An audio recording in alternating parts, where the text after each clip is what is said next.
Today I bring you a brand new story. It's just another normal day in Korea. People walking around minding their business, and that guy in the middle, no doubt that's our protagonist. Looking closely, he's actually kind of handsome.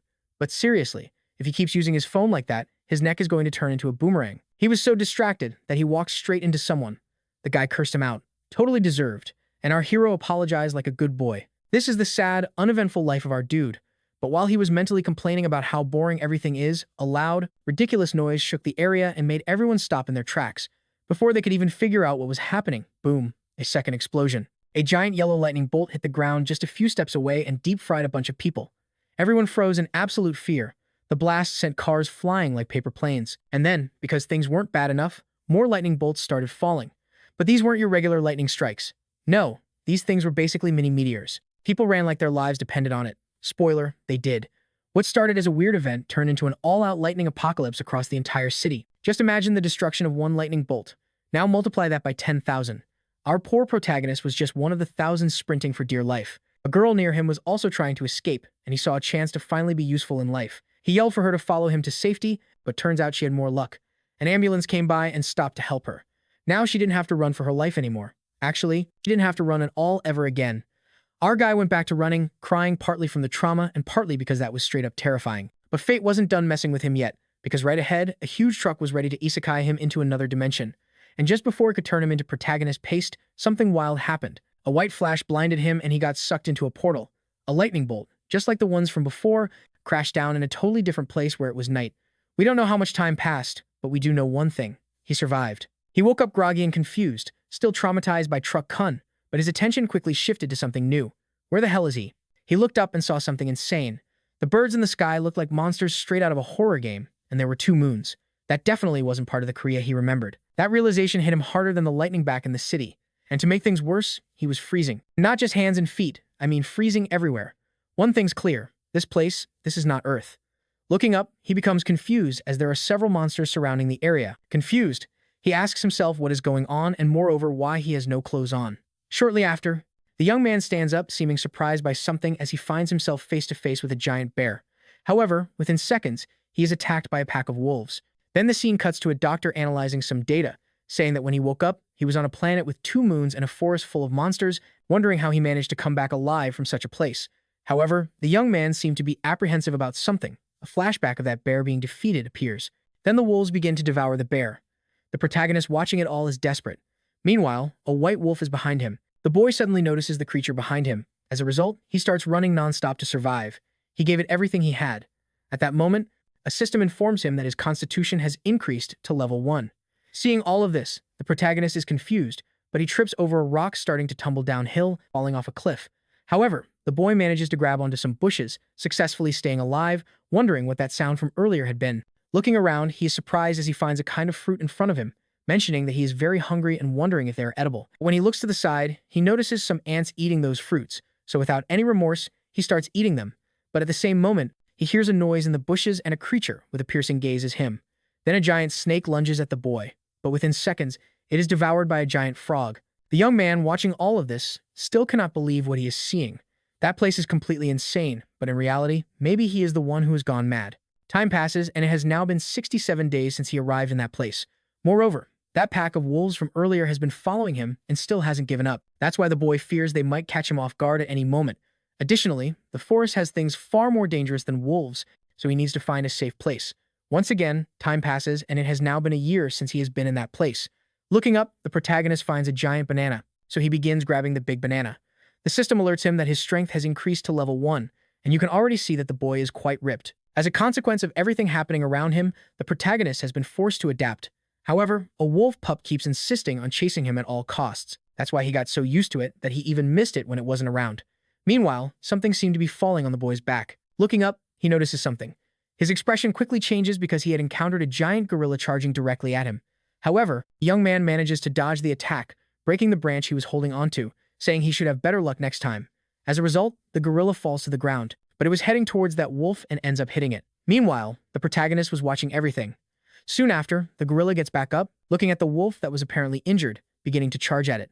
However, the protagonist was already advancing towards the gorilla, landing an attack on its eye, but that still wasn't enough. So, the gorilla throws the boy. He collides with a tree. Quickly, the monster charges at him again. Irritated, the young man says that was a very stupid move on his part. The scene then cuts to the doctor, asking if the protagonist had really done all of that. The boy replies that he couldn't keep running away from territorial fights, and that wouldn't solve anything because no matter where he went, there would always be a ruler. Returning to the scene, the protagonist was about to be attacked by the gorilla.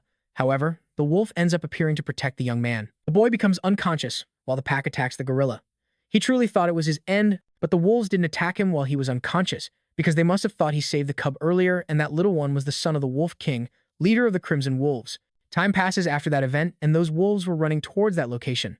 Alongside them, the protagonist together with the wolves was also running. Looking to the side, he notices that his friend was tired, so he picks him up and starts carrying him once again. Time passes, and it's been 2 years since the boy had been there. That's why it seemed like they had accepted him into the pack. 3 years had passed since the young man was stranded, and he seemed to be developing his climbing skills. However, he was still in a forest, and in fact, he still hadn't managed to escape that place. Moreover, he hadn't found any civilization. Thus, he had become a member of the wolf family and continued participating in territorial battles for the survival of his family. Once again, time passes, and it's been 120 years since he was stranded. That's why he thought he was the only human on that planet. In a constant battle for survival, he ended up making more friends. But even so, he lost some companions, wondering how long he had been stranded because he had forgotten the date, and it seemed like hundreds of years had passed, wondering how he was still alive. The doctor then asks if after becoming the king of the wolves, even after 500 years, he still hadn't found any civilization. That's why they wanted to know how he had managed to return to planet Earth. The boy replies that he had started a war against the gorilla race for the lunar hill.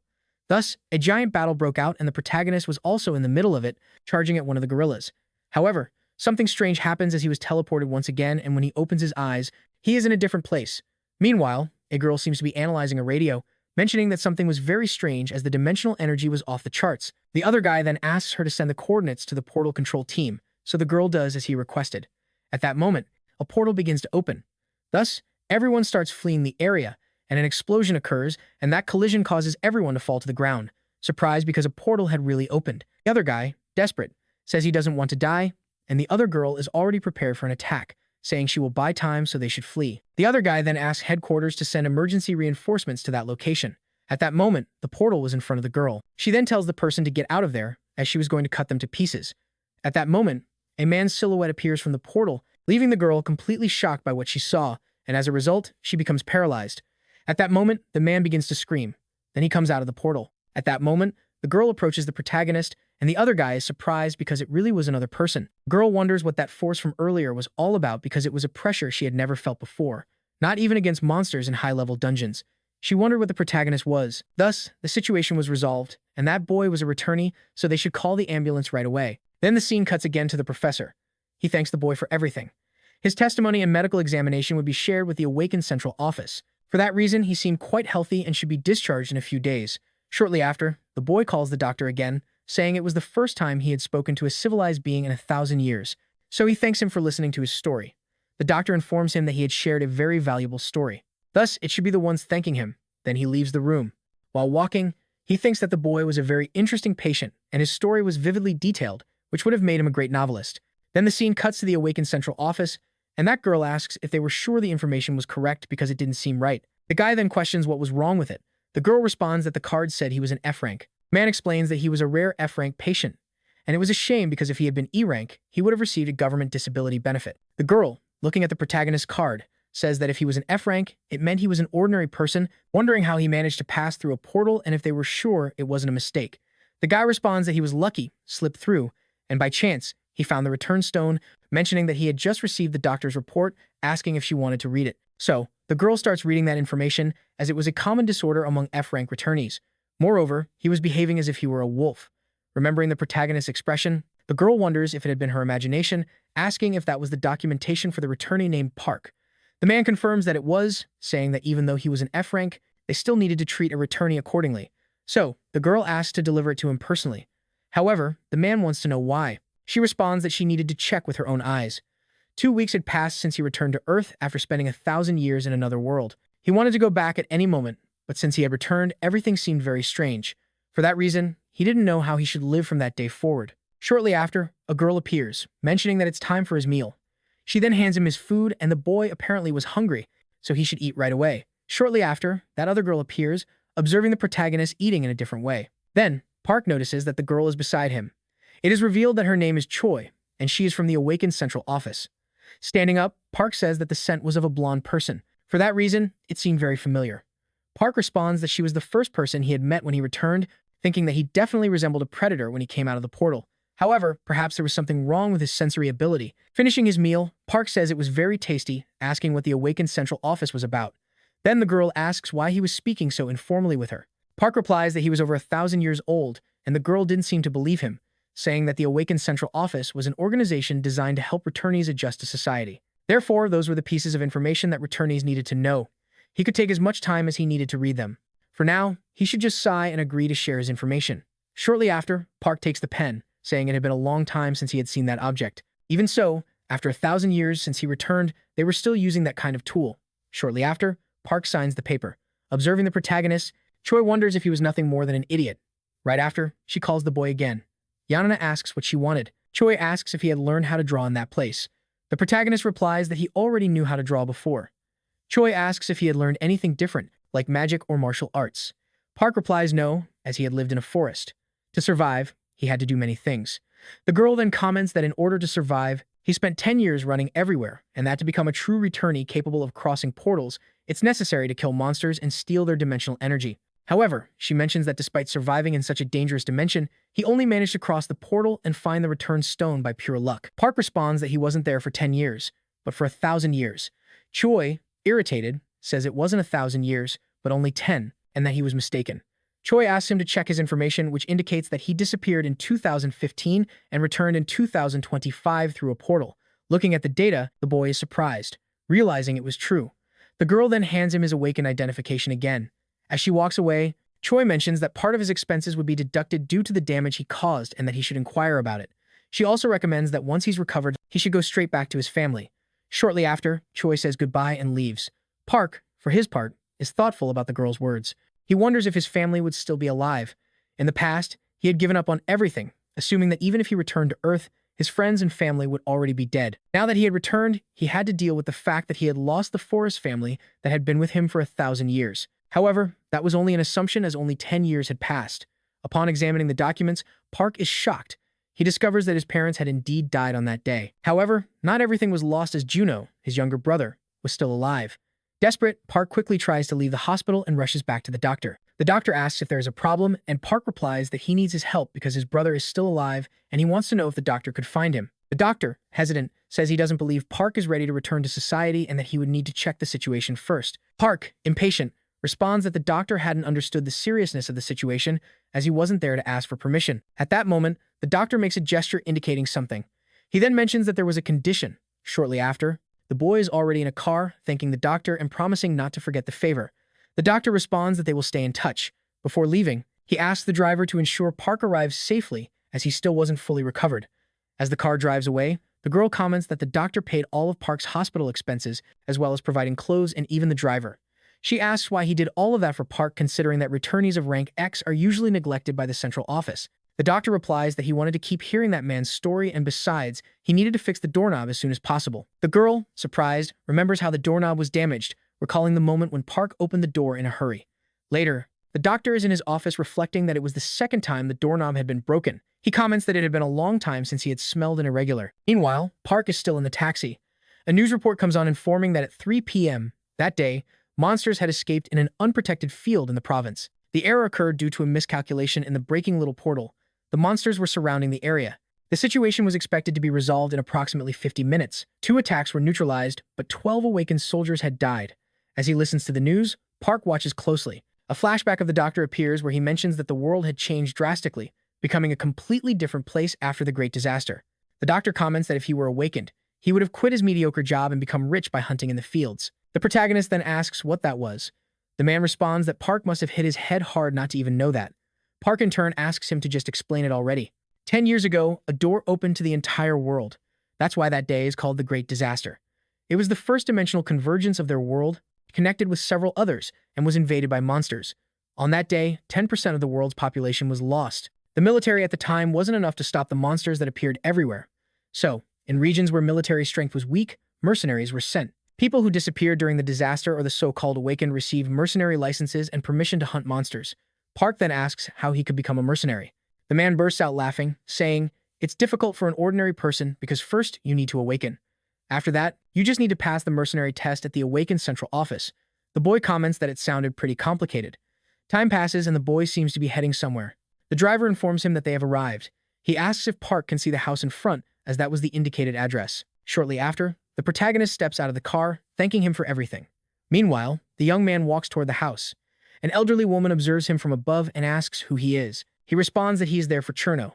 The woman stays silent and comments that he still wears diapers, but talks as if he were an adult. Park, however, doesn't understand what she means.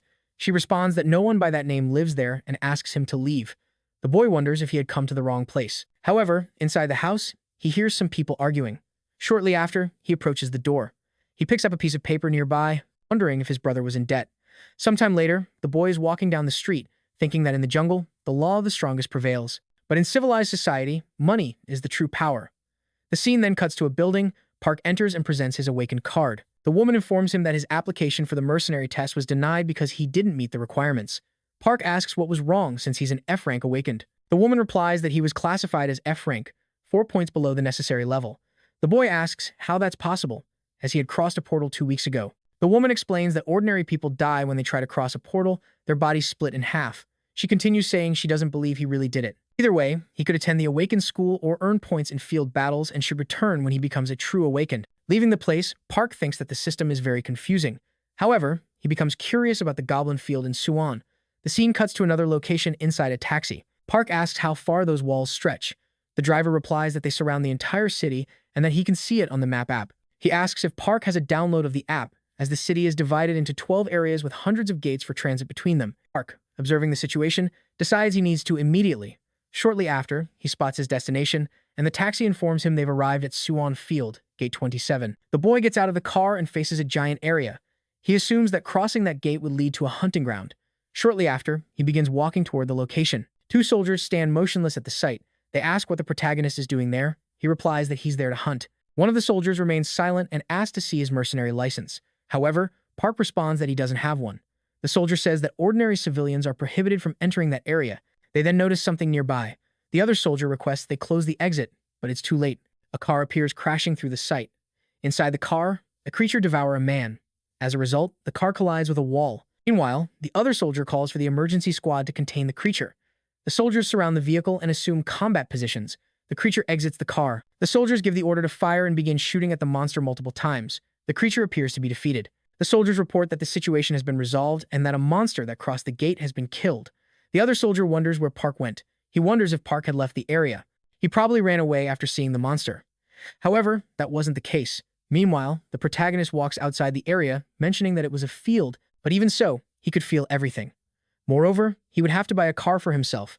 The boy looks around wondering if, except for the city of Seo, all the other cities were completely destroyed. For that reason, he couldn't believe it. Sometime later, night has fallen. Park mentions that the darkness felt very familiar. He starts walking among the ruins, saying it's time to hunt. Shortly after, he falls to the ground, assuming that his body felt a bit heavy. Meanwhile, he observes some buildings. Then, he begins to run quickly toward them. He successfully climbs them, reaching the top. At the top of a building, Park stood tall with the moon behind him, creating a scene that was nothing short of epic.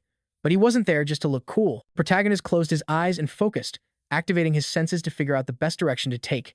He quickly turned his head to the side and decided to start there. He descended the building effortlessly. The grip on those shoes must be from another planet. Wandering through the empty streets, he approached a dark alley that looked suspicious. At the far end, a pack of goblins had cornered a defenseless dog, ready to make it their dinner. The drool dripping from the monsters' mouths left no doubt they were starving. But that dog wasn't going down easy. It fought with everything it had.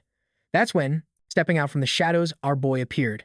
He looked at the dog and, in a slightly ironic tone, asked if it wanted help. Maybe the desperate look in its eyes said yes, but it didn't matter. The goblins had already made their choice. They charged at the human. Perfect. Park grinned and ran straight into the fight. In the blink of an eye, he spun around and struck from behind. The first goblin got punched so hard that its head literally sank into its own body just like that. But then something even weirder happened. A bunch of system windows started popping up in front of him. Error messages appeared one after another, and our protagonist had no idea what was going on. The screen seemed to be saying something went wrong while recognizing his actions. While he tried to make sense of it all, the other goblins took advantage of the distraction and attacked. They were full of confidence, which was completely shattered when one by one they got their teeth knocked out with a single hit each. Total knockout. The last goblin, after watching the massacre of his buddies, tried to run. In a panic, he climbed up the building, but he made a fatal mistake. He stopped at the top and looked back like he wanted to see the monster he had just faced, and he saw it. Park caught up to him, threw him off the edge, and the fall ended his life. Back on the ground, another system window appeared, warning of an error when trying to display his class abilities. That triggered a memory about 100 years ago when he was butt naked and running through a forest trying to survive. That's when he started earning status points. Could it be that even here on Earth, these system windows still work? And more importantly, do the errors have anything to do with his body being weaker ever since he returned to this world? Suddenly, a new window appeared titled Achievement Shop. Curious, Park decided to check it out. He had 7 points available and a few item options to buy. Nothing too flashy, but he picked a few, and like magic, the items appeared right in front of him. Before he could even taste the food, a sound caught his attention. It was the same dog from before, but this time, it wasn't alone. A puppy stood by its side. Park approached slowly, placed his hand on the dog's body, and realized it was dying. The animal, trusting its instincts, felt it could finally rest. But Park wasn't ready to let go so easily. In silence, the dog seemed to plead, "Take care of my pup." How could he forget? In the other world, wolves were his family. Maybe fate was repeating itself. He pulled a snack from his pocket and offered it to the dog. Maybe it was hungrier than Park himself. After that, he stood up and walked toward the goblin corpses scattered on the ground. 7 in total. It was still night, but it wasn't until sunrise that he finished what he had started. He made a simple grave for the dog that had died protecting its pup, and he stayed there in silence, honoring that moment. Meanwhile, at the entrance of Area 27, traffic was chaos, honking horns, stressed drivers trying to get through. But all that noise stopped when a figure approached, carrying several dead goblins on his back. Even though they were lifeless, the sight of those monsters made the crowd step back. The protagonist sold the bodies and got over 10 grand for the loot, the most valuable item, crystals inside each monster. That's the real prize. Since he didn't have a bank account in his name, the payment came entirely in cash. Surprised by the amount, he started to wonder how much more he could earn if he began dungeon crawling and collecting more crystals. Elsewhere in the city, we see a truck parked near a convenience store. Inside, a man was chatting with an old friend while buying a chocolate bar for his kid. Back at the truck, the man looked cheerful. It had been a calm work day, and now all he wanted was to go home. But the peaceful vibe didn't last long. On his way back, someone suddenly called out his name, Park Jun-ho, and without warning, he took a brutal punch that sent him straight to the ground, mentioning that it had been a long time and that they were worried because he had said he would abandon his child and run away. The man looks and seems to recognize that person. Then the others start beating Jun-ho, Park's brother, saying that he seemed better than the last time they saw him, asking how many times he thought they had come there. Shortly after, Jun-ho takes out some money and mentions that this was the payment he had received. Counting the bills, the man says that the monthly fee was 8,000 Brazilian real, and the accumulated interest was more than 6,000 Brazilian real, so there was still money missing. With tears in his eyes, Jun-ho apologizes, saying that if he couldn't get the money, they should wait 3 days. Hitting him again, the man asks how much he thought 3 days of interest were, telling him to stop lying. At that moment, someone calls out for Jun-ho. The other man asks who that person was. Jun-ho is shocked to realize that his brother is still alive. Shortly after, Park approaches his brother and asks if he is Jun-ho. Then a flashback shows Jun-ho being bullied by other people. Immediately after, the protagonist is seen watching the situation. Jun-ho begs his brother for help. However, Park seemed to completely ignore it, leaving Jun-ho alone in that situation and walking away. Thus, his brother was never much help in his life. The flashback shows news of unknown explosions spreading across the country. Additionally, red spheres, which were portals, begin appearing along with the explosions. Jun-ho, watching all of this, is shocked. He runs toward his mother's room. His parents are happy because he was home. However, they still didn't know the whereabouts of the other brother. At that moment, an explosion occurs and several monsters begin to appear. Meanwhile, a giant eye is watching Jun-ho. Shortly after, he disappears. Returning to the present, Park seems pleased, mentioning that Jun-ho had grown since the last time he saw him. Jun-ho responds that he thought Park was dead. Immediately after, the other guy interrupts the situation. He asks if that man was really Jun-ho's older brother. At that moment, Park grabs the boy's head. In seconds, the boy is thrown back. Jun-ho watches in shock. The protagonist threw the guy so hard that he flew to the side. 2 henchmen are stunned by what they just saw. Park asks if his brother is hurt. He replies that he's fine. At that moment, the other guy charges at Park. Park attempts to kick him. However, it seemed to have no effect. The man's leg simply broke. Falling to the ground, the guy begins writhing in pain. The other guy is still trembling in fear. He assumes that the protagonist is an awakened being. Shortly after, Park tells the man to come at him. However, the man responds that he hadn't hurt him. He says Park had to believe him. He told those people to leave him alone. Shortly after, Park hands some money to the man. He tells him to take the money and leave. Sometime later, night has fallen. That elderly woman appears in front of her. The protagonist, along with his brother, watches. The woman asks if he was sure that man was his brother. Jun-ho responds that he's sure. Park, calling the woman grandma, mentions that he brought some meat. The woman says there should be contact, as it's family. She asked them to hurry up because the boy had fallen asleep waiting for his father to come home. Inside the house, a boy seems to be sleeping. Park asks Junho if that was his son. Junho responds that his name is Gung-ho and that he's his only treasure. Park asks where the boy's mother was. Junho replies that she had left to live her own life, but it was his fault for not providing enough for his family. Park, trying to change his mood, says they should have a drink. Later, they are at the table drinking. Junho responds that after Park disappeared, he thought he was dead all this time, but he was alive without even having aged. Park asks how much money he owed. Junho responds that it was around 220,000 Brazilian real, but it's okay, because he's sure he'll manage to handle his debts. He says he has a job now. Protagonist asks what kind of job he has. Junho responds that he works at a logistics center. Park asks if the truck was his. Junho replies that it wasn't and that it used to belong to his grandmother's son. However, he had rented it from her. Once again, the protagonist asks what his grandmother's son used to do. Then, Junho responds that he had heard that Park had died during the Great Disaster. Shortly after, the boy wakes up, realizing there was a dog in front of him. Looking to the side, he finds his father. Junho, happy, asks if his son had already woken up. Embarrassed, the boy asks who that man was. His father replies that it was his uncle, asking him to greet him. A while later, the boy is seen playing with the dog. Junho thinks it's good to see that. The boy had always wanted a dog. Park suggests that the two of them should work together. However, Junho seems confused by this. Park responds that he will do all the work. He just asks for help with the truck. Junho, on the other hand, asks what he was planning to do. Park replies that he wants to hunt some monsters. This leaves Junho completely surprised by what he just heard. Sometime later, the scene cuts to the command center. That girl is congratulating the protagonist. The protagonist registers as an awakened being. Somehow, he had managed to increase his stats in just one day. Park asks if he is now an F-rank druid. The girl responds that now he could use his identification to open a bank account. She says he could carry out financial transactions, handing something to him.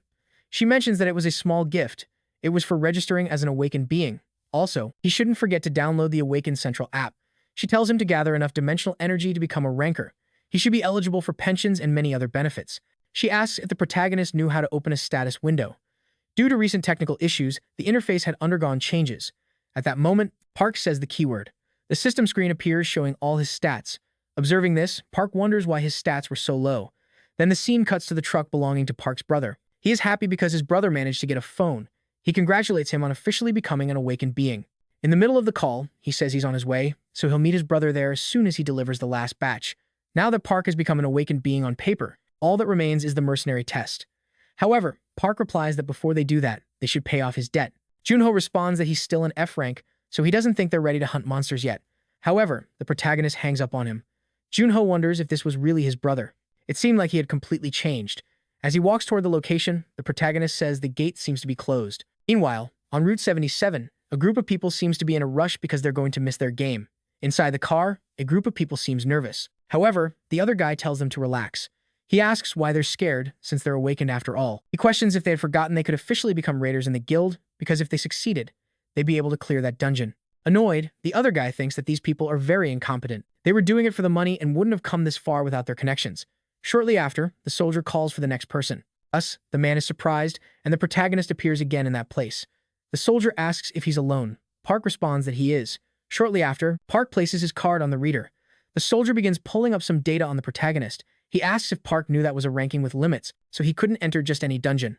Meanwhile, the man from before is observing the protagonist, who is entering that place completely alone. The other soldier asks if he thought the protagonist would be okay. After all, he didn't even have the proper equipment.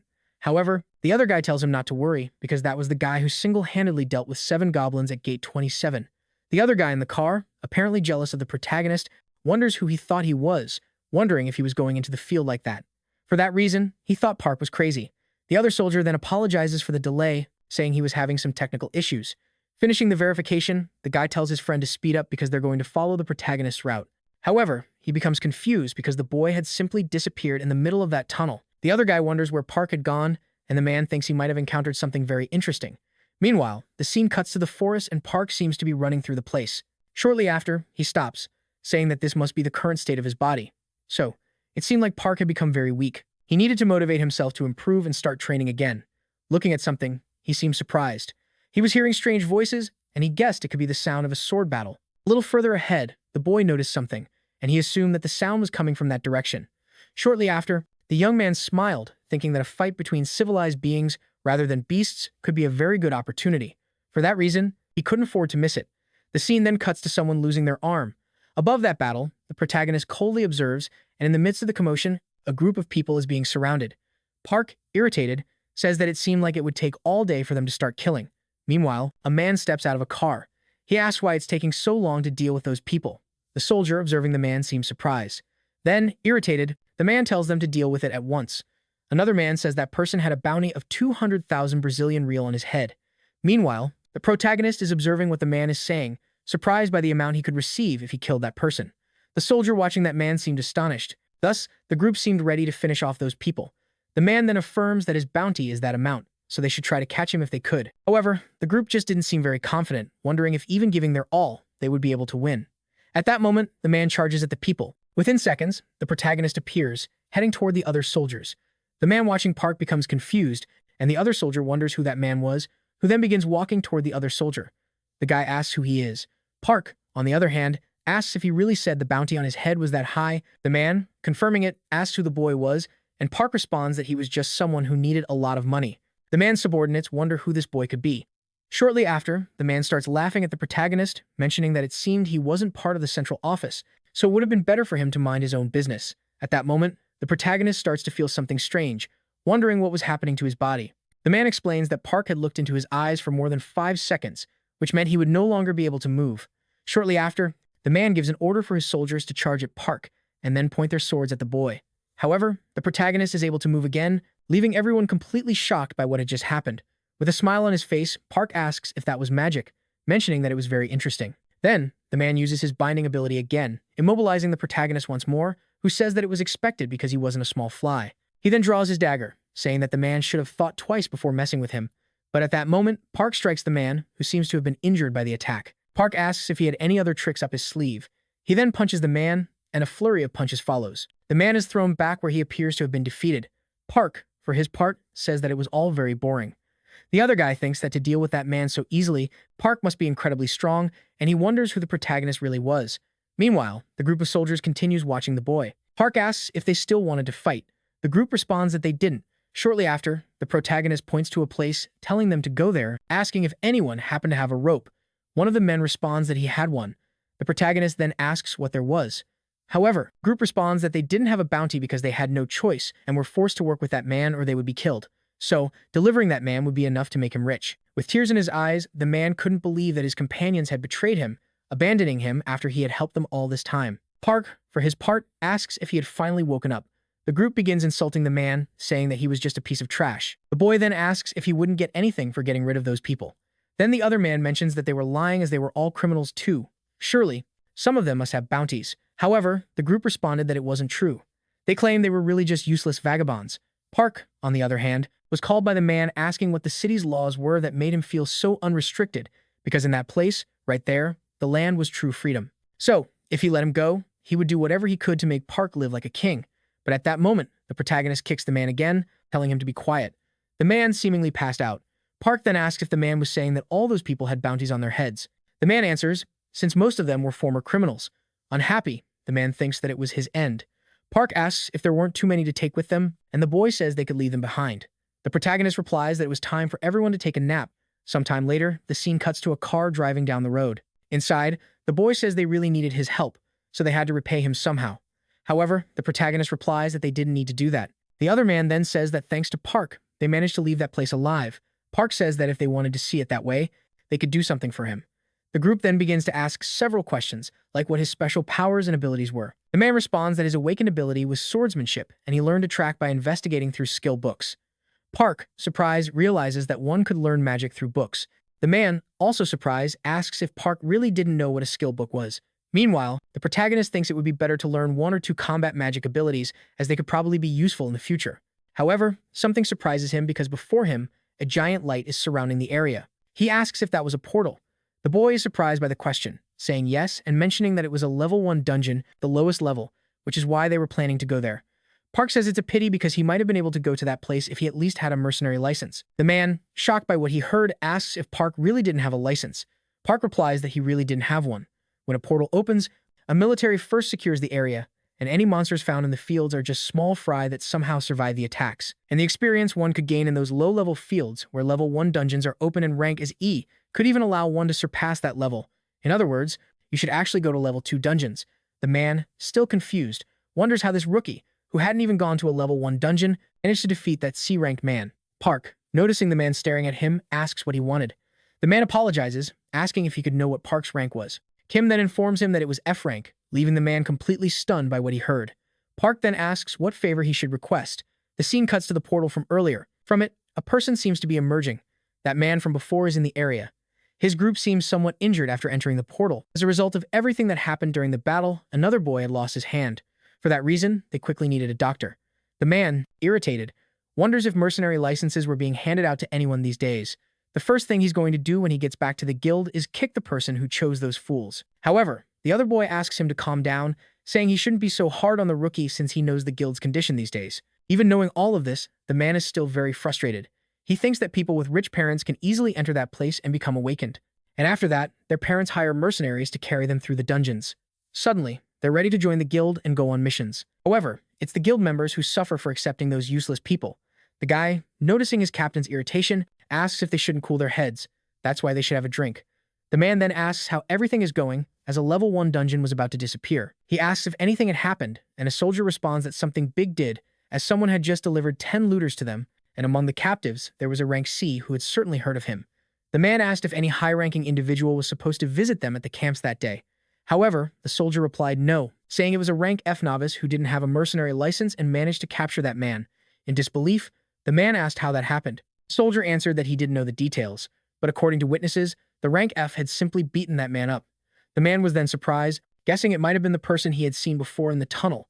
He asked where that rank F had gone. The soldier in turn replied that he had seen him heading toward the portals. Quickly, the man headed toward the portals again, thinking he had to witness that boy's ability with his own eyes, and if it was worth it, he might gain something valuable from that story. Soon after, the man ended up getting inside a truck. The other guy then asked what the problem was. The man asked if the boy who had captured the man earlier had just entered the portal. Meanwhile, the protagonist, along with his brother, was entering a portal, mentioning that this time it hadn't hurt at all, and the clothes seemed to be doing fine. Junior replied that items without dimensional energy couldn't pass through the portals, but as they had just seen, those clothes passed smoothly because they were made from materials found in the dungeons. Looking to the side, Park seemed confused, asking what that thing in front of him was. Junior then responded that it was called a door, and the portal they had just entered was one of several doors that gave access to all 38 dungeons. At the same moment, the two were surprised. Park asked why the door had disappeared. Then the man answered that it would reappear once they had finished the dungeon. The protagonist asked if they had to kill all the monsters. The boy responded that no, they only had to kill the strongest one, the boss. Stretching, our boy replied that he would finish this quickly. However, Junior asked him to wait, but the protagonist didn't seem to have heard any of that, so he quickly jumped. The man, surprised, wondered who that man was, thinking he might be the guy from the rumors. With that level of power, he could very well break the record time for clearing a level 1 dungeon. However, he soon realized something because they didn't even have tracking abilities, so they wouldn't be able to find the door's location within the time limit. Because of that, if they got stuck there, they might disappear along with the portal. Then, the scene cuts back to the man with the analyzer. The door the protagonist had entered had just closed. This made the man very angry with what he had heard. Then, the scene cuts back to inside the protagonist's portal. Some monsters were wandering around that place. However, one of them was suddenly hit by something and thrown back. Park, observing everything, said they were carrying very interesting things, and he began extracting the stone inside them, mentioning that there was only one blood crystal after killing 3 of them. But still, what was most important at that moment was leveling up. Meanwhile, that guy was watching everything Park had done, wondering how many monsters he had killed. Soon after, the boy ended up using his tracking ability, finding the protagonist's location, and was checking his stats, mentioning that he could buy 2 abilities with 102 achievement points. Then he ended up buying a beast taming ability. At that moment, 2 monsters began charging toward him. Noticing this, he began immobilizing them and easily defeated them. The system notified him that he had earned the achievement. The system notified him again that there was a critical error, as a data synchronization conflict was in progress. Park, confused, wondered what that was, and it was reported that the boy had leveled up to level 2, feeling happy because his stats had increased as usual. Because of this, he went on to buy the next tree spirit ability with 100 points. Then the system notified him that he had finally acquired the ability. The boy then asked to summon the tree spirit. A light began to surround the place and a kind of green spirit started to appear. Park, surprised, thought it was him. When he had seen it for the first time in the jungle, he thought it had been some kind of firefly. So, he asked the tree spirit to search for the missing goblins. Following the protagonist's orders, the spirit left, beginning to search for the missing monsters. Park said that the tree spirit transmitted the memories it read from the vegetation and trees into his mind. However, it was still a bit slow, and he wondered if it was because his level was still low. At that moment, he started to analyze his status window along with his abilities. He then noticed that he had two abilities, one for searching and the other for tracking. Because of this, he decided to buy both to keep improving. Immediately, he placed his hand on the ground. He began using his searching ability, stating that it was a reference point. Then he used his tracking ability, receiving the information that the goblins were already dead. However, he was surprised. Looking to the side, he assumed that it wasn't just an ordinary goblin. At that moment, he rushed toward that place, astonished by what he saw. The boy from earlier was being attacked by a different monster. Park, on the other hand, asked what he was doing. Then he smiled, happy that the protagonist had returned. The young man then asked if he hadn't said he would hunt alone. However, the young man replied that in fact, he was the one being hunted, and he begged the protagonist for help. Immediately, the protagonist rushed toward the creature, managing to block the attack. Quickly, he recovered his stance, but within seconds, Park struck again, throwing the creature against a rock. As a result, the monster was completely covered in blood. However, there was no time to think as Park was already above him. Thus, he managed to finish the monster and the system notified that he had leveled up. He earned 120 achievement points. The young man observing the protagonist was amazed by his skills. Park then assumed that the door should have already opened. The young man confirmed that he was right. A while later, the two had already left the portal, and that group from before was watching the two of them. One of the men wondered if it was the same guy who had captured the bounty man earlier. He mentioned that Captain Kang had asked to be contacted if the protagonist returned. Looking at some information, the man wondered what the completion time for that dungeon had been. Meanwhile, the boy said he needed to return to his teammates, so he said he would get in touch later. Park in turn confirmed this, saying he would leave all the clothes in the warehouse. The scene then shifted to that location, and Park had already changed his clothes, mentioning that he was very hungry. However, he was surprised. A man had appeared asking if his name was Park. The boy asked who he was. The man introduced himself as Kang, the captain of the 27th combat team of the guild. He asked if he could have a few minutes of his time. Later, the protagonist and that unknown man seemed to be discussing something. Park, meanwhile, asked if he was from the Sheila Guild. The man invited him to join his guild, offering to provide an environment to help him grow. However, the boy responded that he wasn't interested in that. The man, irritated, asked what was wrong with the kid, as he was refusing to join a guild without even thinking about it. He said that if he was already associated with a guild, they could make an official offer. However, the boy responded that he wasn't in any guild. The man said that they might be in fourth place, but he needed to know that there was practically no difference in strength between the top guilds. However, the boy replied that he didn't like being under other people's. Then time passed again. Park was apparently already at home, saying it seemed like they hadn't returned yet. As he laid down, he thought they might be enjoying some quality time together as father and son. Shortly after, an old woman appeared, asking why young people these days like to disrespect time so much. The protagonist then replied that she should sit down, too, as the weather was perfect for a nap. However, the woman replied that she was hanging up clothes and didn't have time for that. Seeing his grandmother doing all, the protagonist answered that he was. Soon after, the woman mentioned that it was a pleasant surprise as Benjamin was at their house, but Park responded that it wasn't true. It was the opposite. The woman replied that with all those strange monsters appearing out of nowhere and causing havoc, she thought looking younger wasn't something to be surprised about. She said she had heard it had been 10 years since he had seen his brother. Because of that, she wondered if he would take care of himself and not break his family's heart again. Hearing what the woman said, Park smiled. He asked her not to worry, saying he wouldn't die so easily. Soon after, the boy's brother, along with his son, appeared. They greeted the protagonist, then Park handed a piece of paper to the man, who looked confused and asked what it was. Park explained that it was the money he owed and he should use it to surround his life. He told him to pay his debt quickly so they could have dinner together. Emotional, his brother asked how he could repay such a favor. However, Park told him not to get too sentimental and that he should just go. With tears in his eyes, the man left. Park then called out to his brother again. He asked if he had enough money to buy food and drinks on his way back. The man replied that he did, and he would return before they even noticed. Park stayed on the terrace, taking care of his nephew. At that moment, a system screen appeared, indicating that the target was following him and that he should name it. Park wondered what he should call the dog. The child suggested it should be named Baku. Hearing that name, Park replied that it didn't sound too bad. From that moment on, the dog would be called Baku. Time passed. The child lying down said he was very hungry and wondered why his father hadn't arrived yet.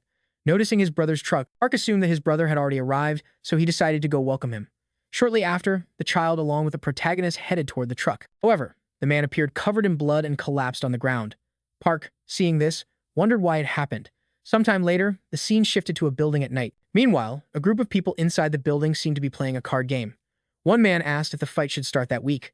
Another man replied yes, saying that he'd seen all the online communities were betting on the man named Miho. The man asked if there was any news from Horizon, as last time they went there, it lost a lot of money. At that moment, someone was banging loudly on the door. Irritated, the man asked what the noise was. Then the other men stood up to see what the commotion was. At that moment, the door burst open and a silhouette of a man appeared, completely covered in blood. Immediately, someone grabbed the head of the man, dragging him out of the door. The men watching the situation wondered why it happened. Then a piercing gaze was directed at the door, and from that point, chaos erupted. The group, shocked, couldn't understand what was happening. Within seconds, a cabinet and a weapon were thrown in their direction. A commotion broke out. Several people were thrown around. The boss watching it all was surprised as the protagonist had taken down everyone in a matter of seconds. Another man asked if he knew who that person was. The man replied that he seemed to be awakened. At that moment, the protagonist threw a table at the man. Immediately after, he climbed on top of it, asking if his name was Kim. Irritated, the man said that was indeed his name, demanding to know who the protagonist was. The boy replied that someone wanted to settle Park Jong-ho's debt. The man said he must be insane, asking if he called himself awakened after beating up honest, hard-working people. He told him not to think he would get away with it. At that moment, the man received a slap to the face. Park asked what that had to do with it and why he slapped him just because he wanted to pay off his debt. He said all he should have done with his brother was take the money and leave. He asked why he had crossed the line and done that to his own brother. As he received the slaps, the man begged to be left alone. Park in turn asked if he wanted to settle the debt or get beaten until he died. Without even thinking, the man said he would settle everything at once. A while later, the entire group was kneeling before Park, saying that from that moment on, their client, John Rodham, would no longer have any obligations to them and all his debts would be paid. Park then replied that if they ever saw them again, they should consider themselves dead. He told them to make sure not to cross his path. Kneeling, they all confirmed what the boy had said. However, one of the men still didn't seem to have given up.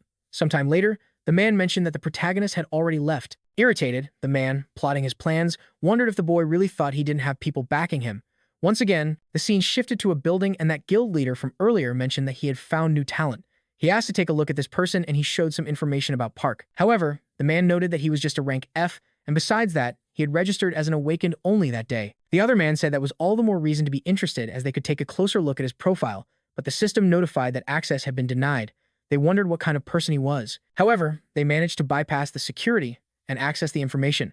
They still wanted to know why his profile was confidential. It seemed he hadn't joined a guild yet, and there appeared to be more to his story. Then, the man asked to check his abilities.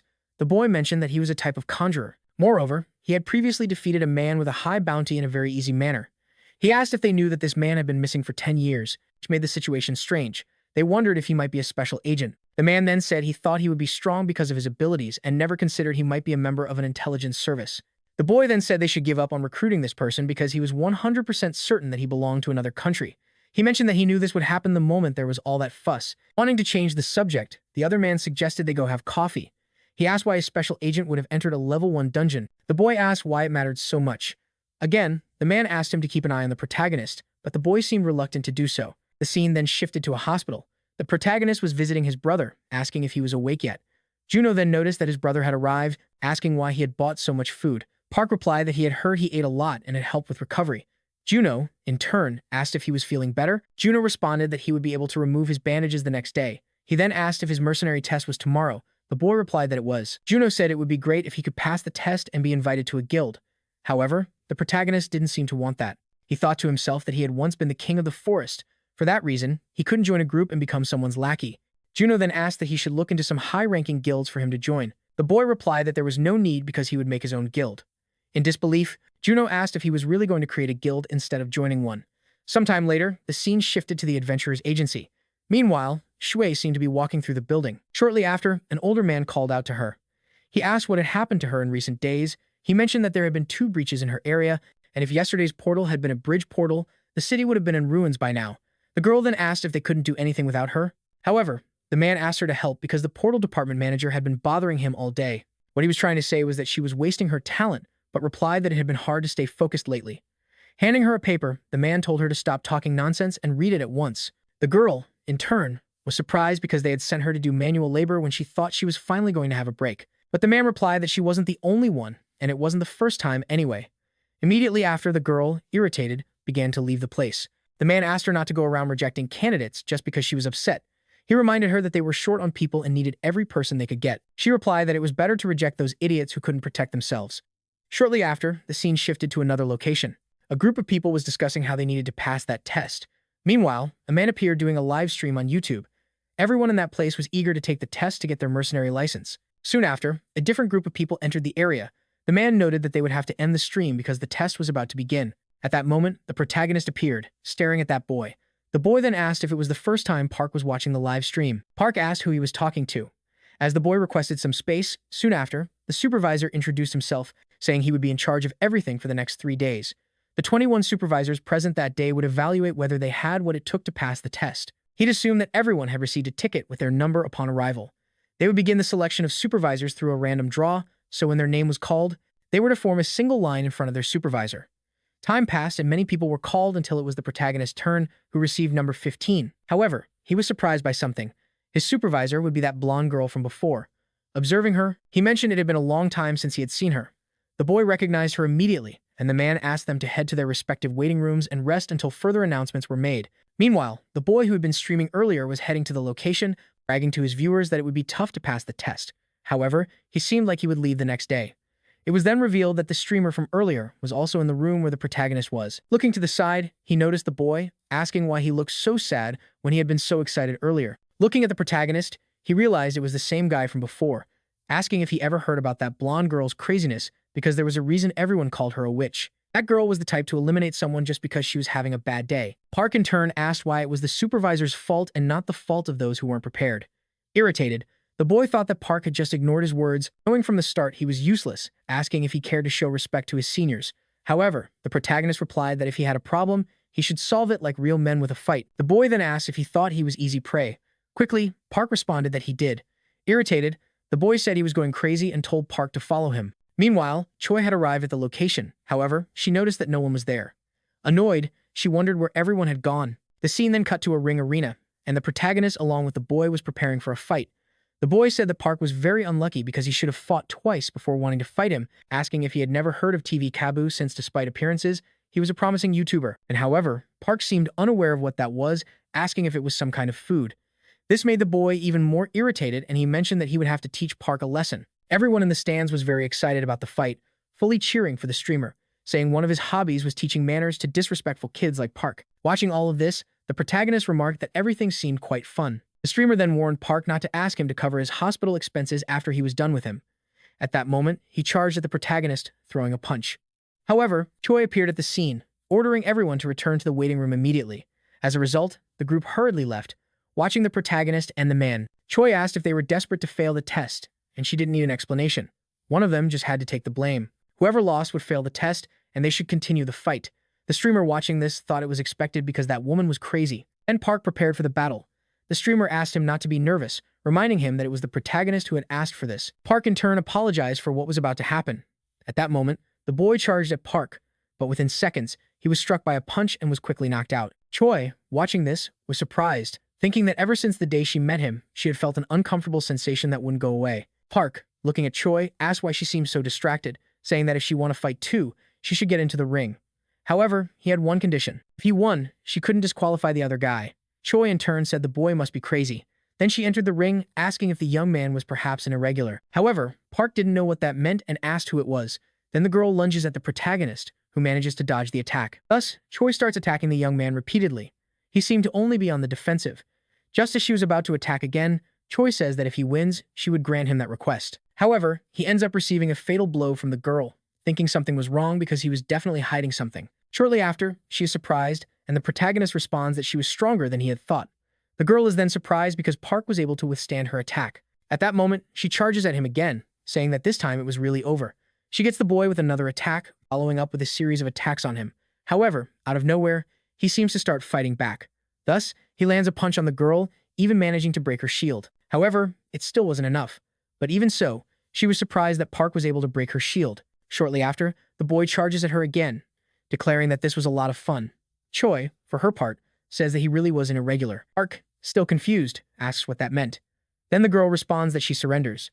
The protagonist, confused, asks why since the fight was just getting good. The girl replies that the place was too small to use her abilities and that they should fight in a larger area next time.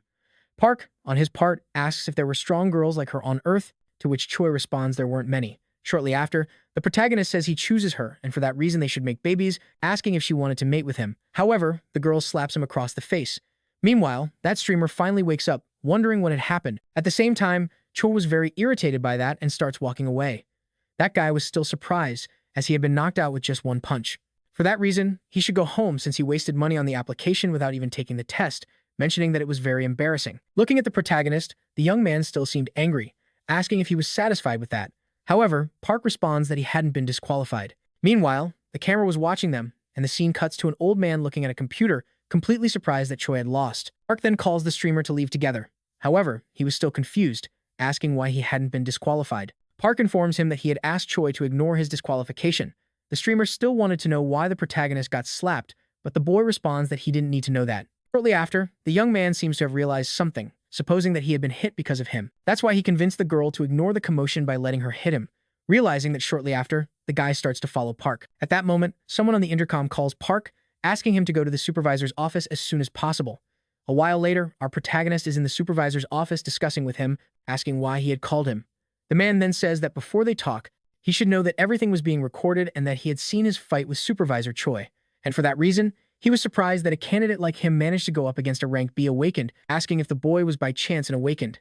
However, Park still didn't know what that was, mentioning that they had already asked that question twice. The man, observing the situation, supposes that Park needed more information about the portals.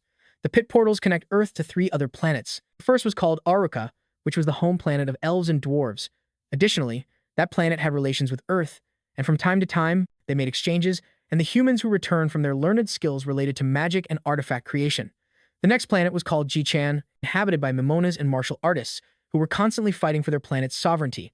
Those martial artists were their allies, while the Mimonas were their enemies. And the last planet was called Meteor, a place dominated by orcs, and to make matters worse, that planet was also infested with ferocious monsters. Among the Earthlings who returned from those 3 planets, there are those who learned extremely powerful abilities, and they discovered that their combat power exceeded that of the awakened. That's why they decided to classify them as irregulars. Hearing the whole story, Park says it was too complicated, but he was sure that the place where he had been wasn't any of those 3 planets.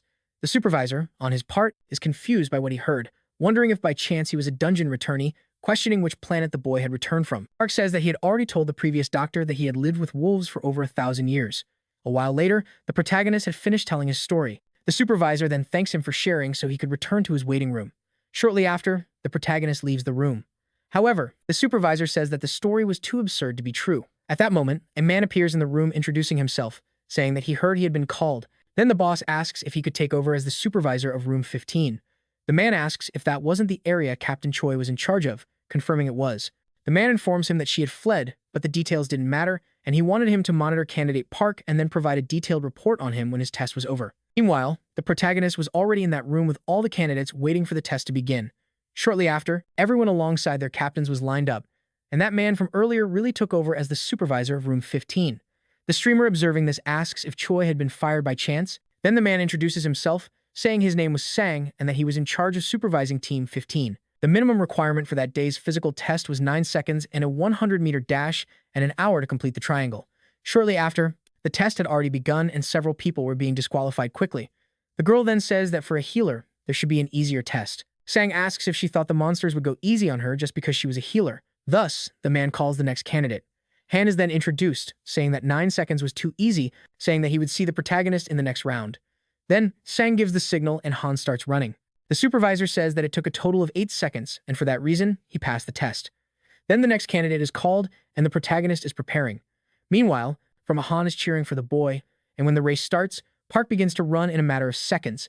Everyone around is completely astonished by what they had seen. Shortly after, the director receives a call from someone saying it was Sergeant Kim, mentioning that the result of candidate Park Soo's physical test had just come out and that it was quite surprising. Back at the test, there were some reporters taking pictures and recording Park because he was quite impressive. At the same time, another person receives a call and the girl says she is Miso from the association and the director of the returnee center. The supervisor on the call says he will send some videos of Park and for that reason, she needed to watch them. Watching those videos, the girl seems surprised.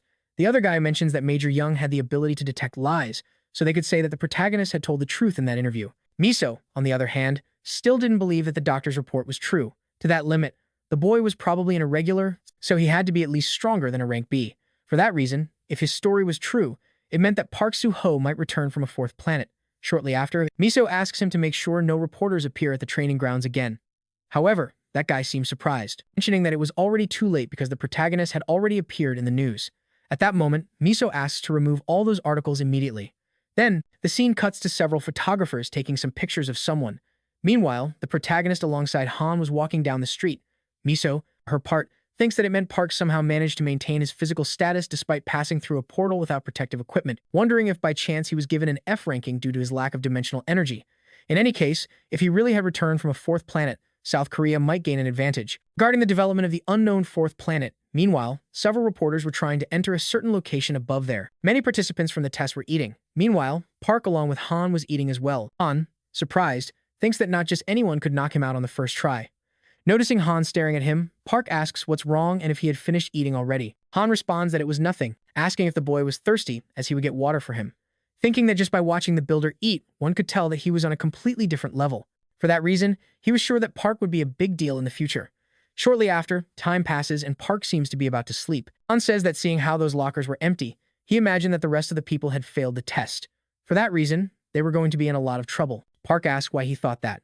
The guy responds that the next part of the test involved incursions and dungeons, so teams with more members had an easier time, while those with fewer struggled. However, Park tells him not to worry about that as they didn't need more people. Hearing what the boy said, Han is surprised, thinking he was very good. However, the situation was different, as dungeons had many unpredictable factors, so he thought it would be easier to have more people with different abilities. Park says he had already told him not to worry and more importantly asks what he was doing with his phone when he saw him for the first time. The boy then responds that he was streaming on YouTube, asking if by chance Park didn't know about it. Asking if he lived in a cave, the protagonist responds yes, as it was pretty much like that. Taking out his phone, Han says that it was called YouTube. Thus, he begins to show him all the features it had. Shortly after, Park says that he was really a good person. A while later, the two had already left the house, and the boy thinks that his partner had everything it took to become the next YouTube star. Moreover, he was quite a stud and had a perfect body, which is why he even appeared in the headlines for breaking a world record. For that reason, if Park demonstrated combat power in dungeon incursions, it would probably be just a matter of time before he caught the attention of all the guilds.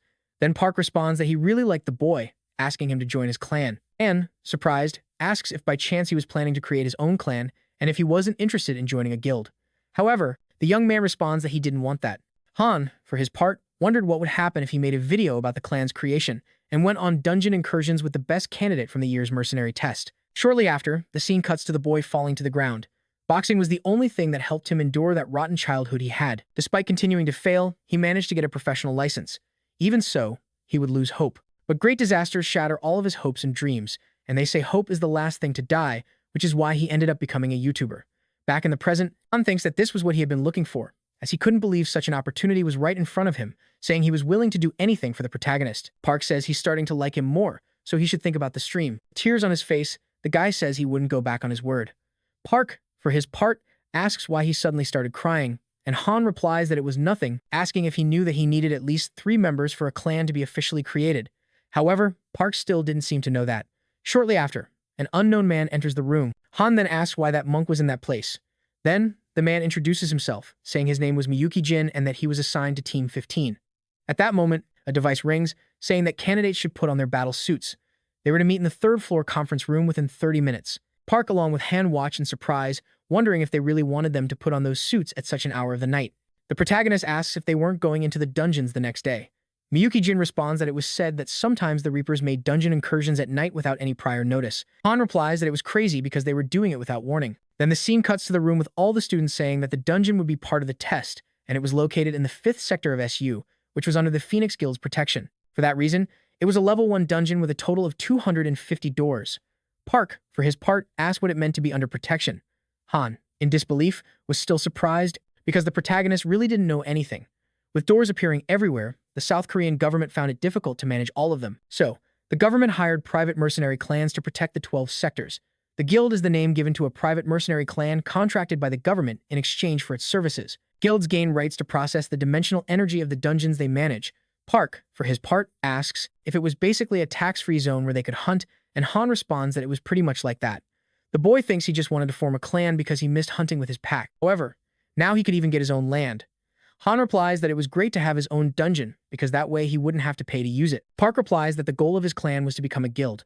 However, Han asks if they shouldn't worry about passing the mercenary test first, wondering if the protagonist was pretending to be dumb.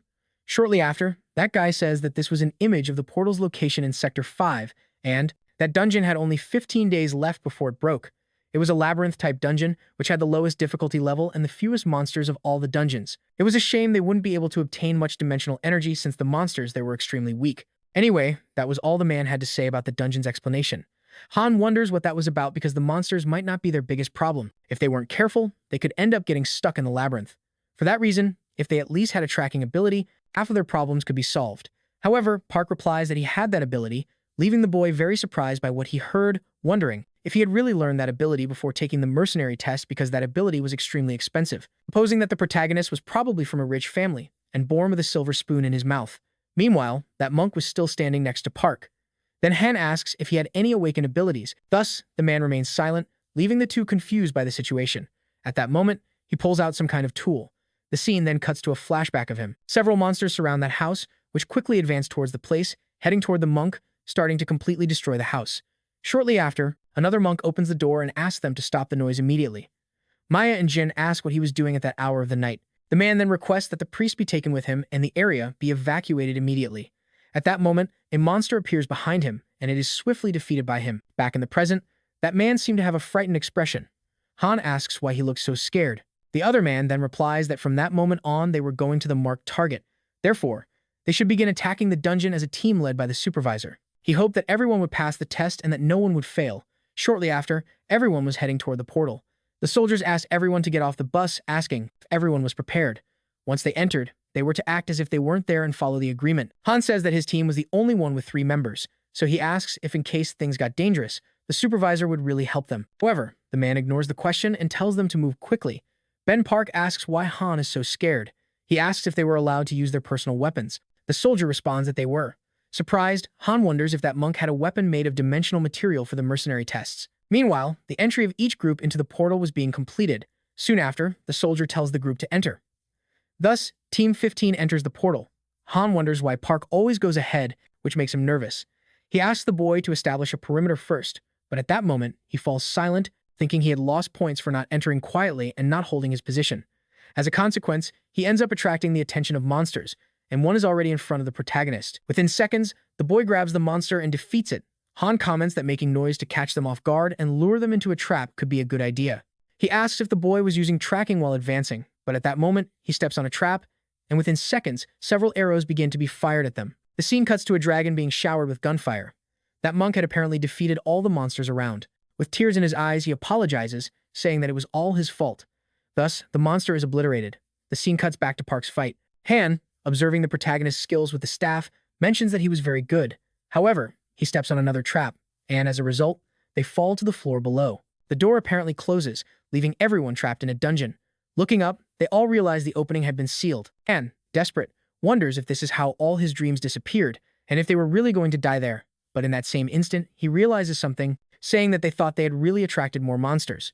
Then the monk apologizes, mentioning that his awakened ability was an area-wide provocation, which as a consequence attracted the attention of the monsters. Park says that's great because he was too lazy to hunt for all the monsters to kill. Shortly after, he jumps out of the dungeon, leaving Han surprised, wondering how someone could kick so hard. Park says he really liked the monk and that he should join his clan. However, that man still didn't seem to understand the situation. Shortly after, a massive horde of monsters appears. Park observes them coldly, and Han begins to use his tracking ability. Seeing all the targets in front of him and all the traps around, he quickly starts running. Han thinks that they really messed up. Then that monk points his staff at Han, asking him to grab it and climb out. Han says he didn't know anything anymore as the operation was not what they had planned. When they stand up, they are surprised because the horde of monsters had already been defeated by Park. Observing this, the boy thinks it's insane. Park then asks them to follow him and be careful with the ones who are knocked out.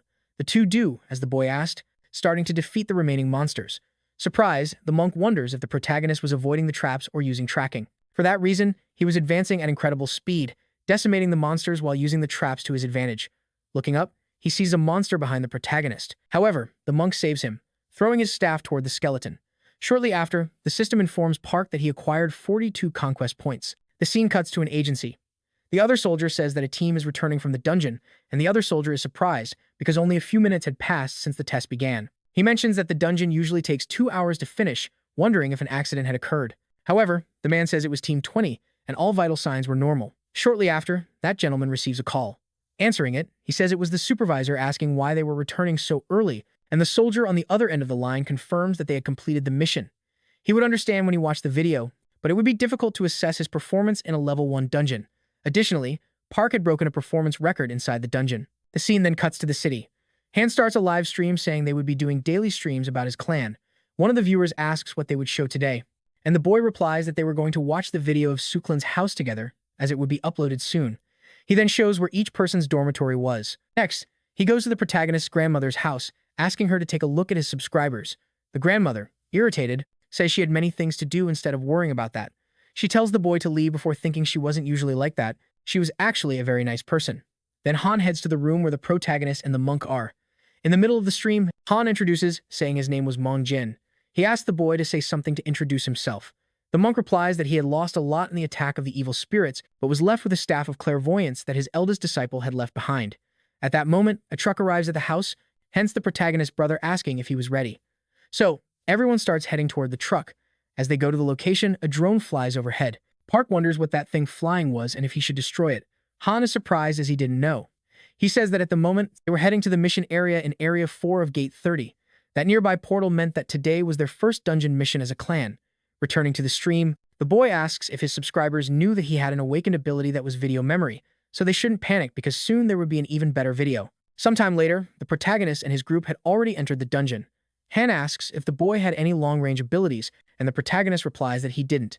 Han, confused, asks how they were going to deal with those bats without such an ability. However, the monk tells him to leave it to him. At that moment, he starts beating on some kind of drum, making a deafening noise. As a result, the entire horde of bats begins moving toward them. Han, surprised, wonders why they were coming out like that. Shortly after, those bats head toward the monk where he apparently starts using a fire ability. However, it wasn't over yet as a giant bat appears, but it was no use because Park had already sliced it in half. Thus, the mission seemed to be complete. Park mentions that the gate had opened, so they should hurry. Observing all the madness that had happened, the viewers seemed quite in disbelief. Then the scene cuts to Mizra's office, who apparently wasn't believing what she was seeing. The other guy says that with the thirst those people had in Area 4, the three of them were capable of finishing even 20 dungeons a day. Moreover, they were completely decimating all the level 1 dungeons. Taking out his phone, he observes that streamer's channel from earlier.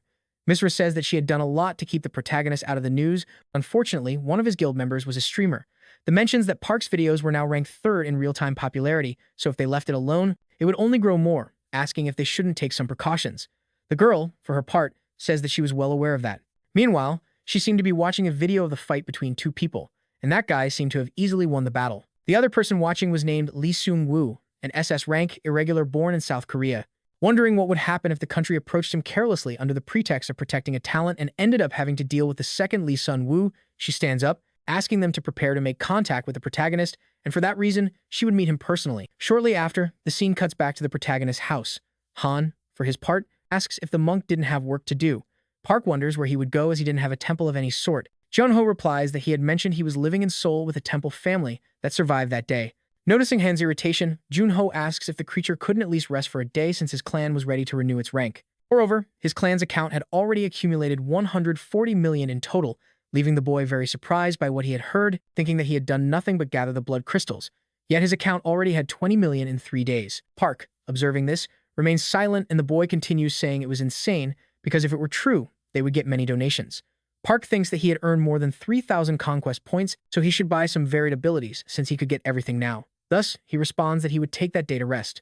Standing up, Junho says he would take his son and grandmother to the park near that place. Meanwhile, that elderly woman seemed to be feeding the dog. Observing the little dog, Park wonders if dogs by chance could awaken like humans. Shortly after, he calls for his brother, mentioning that he had been fixing the truck quite often and asking if it wasn't difficult.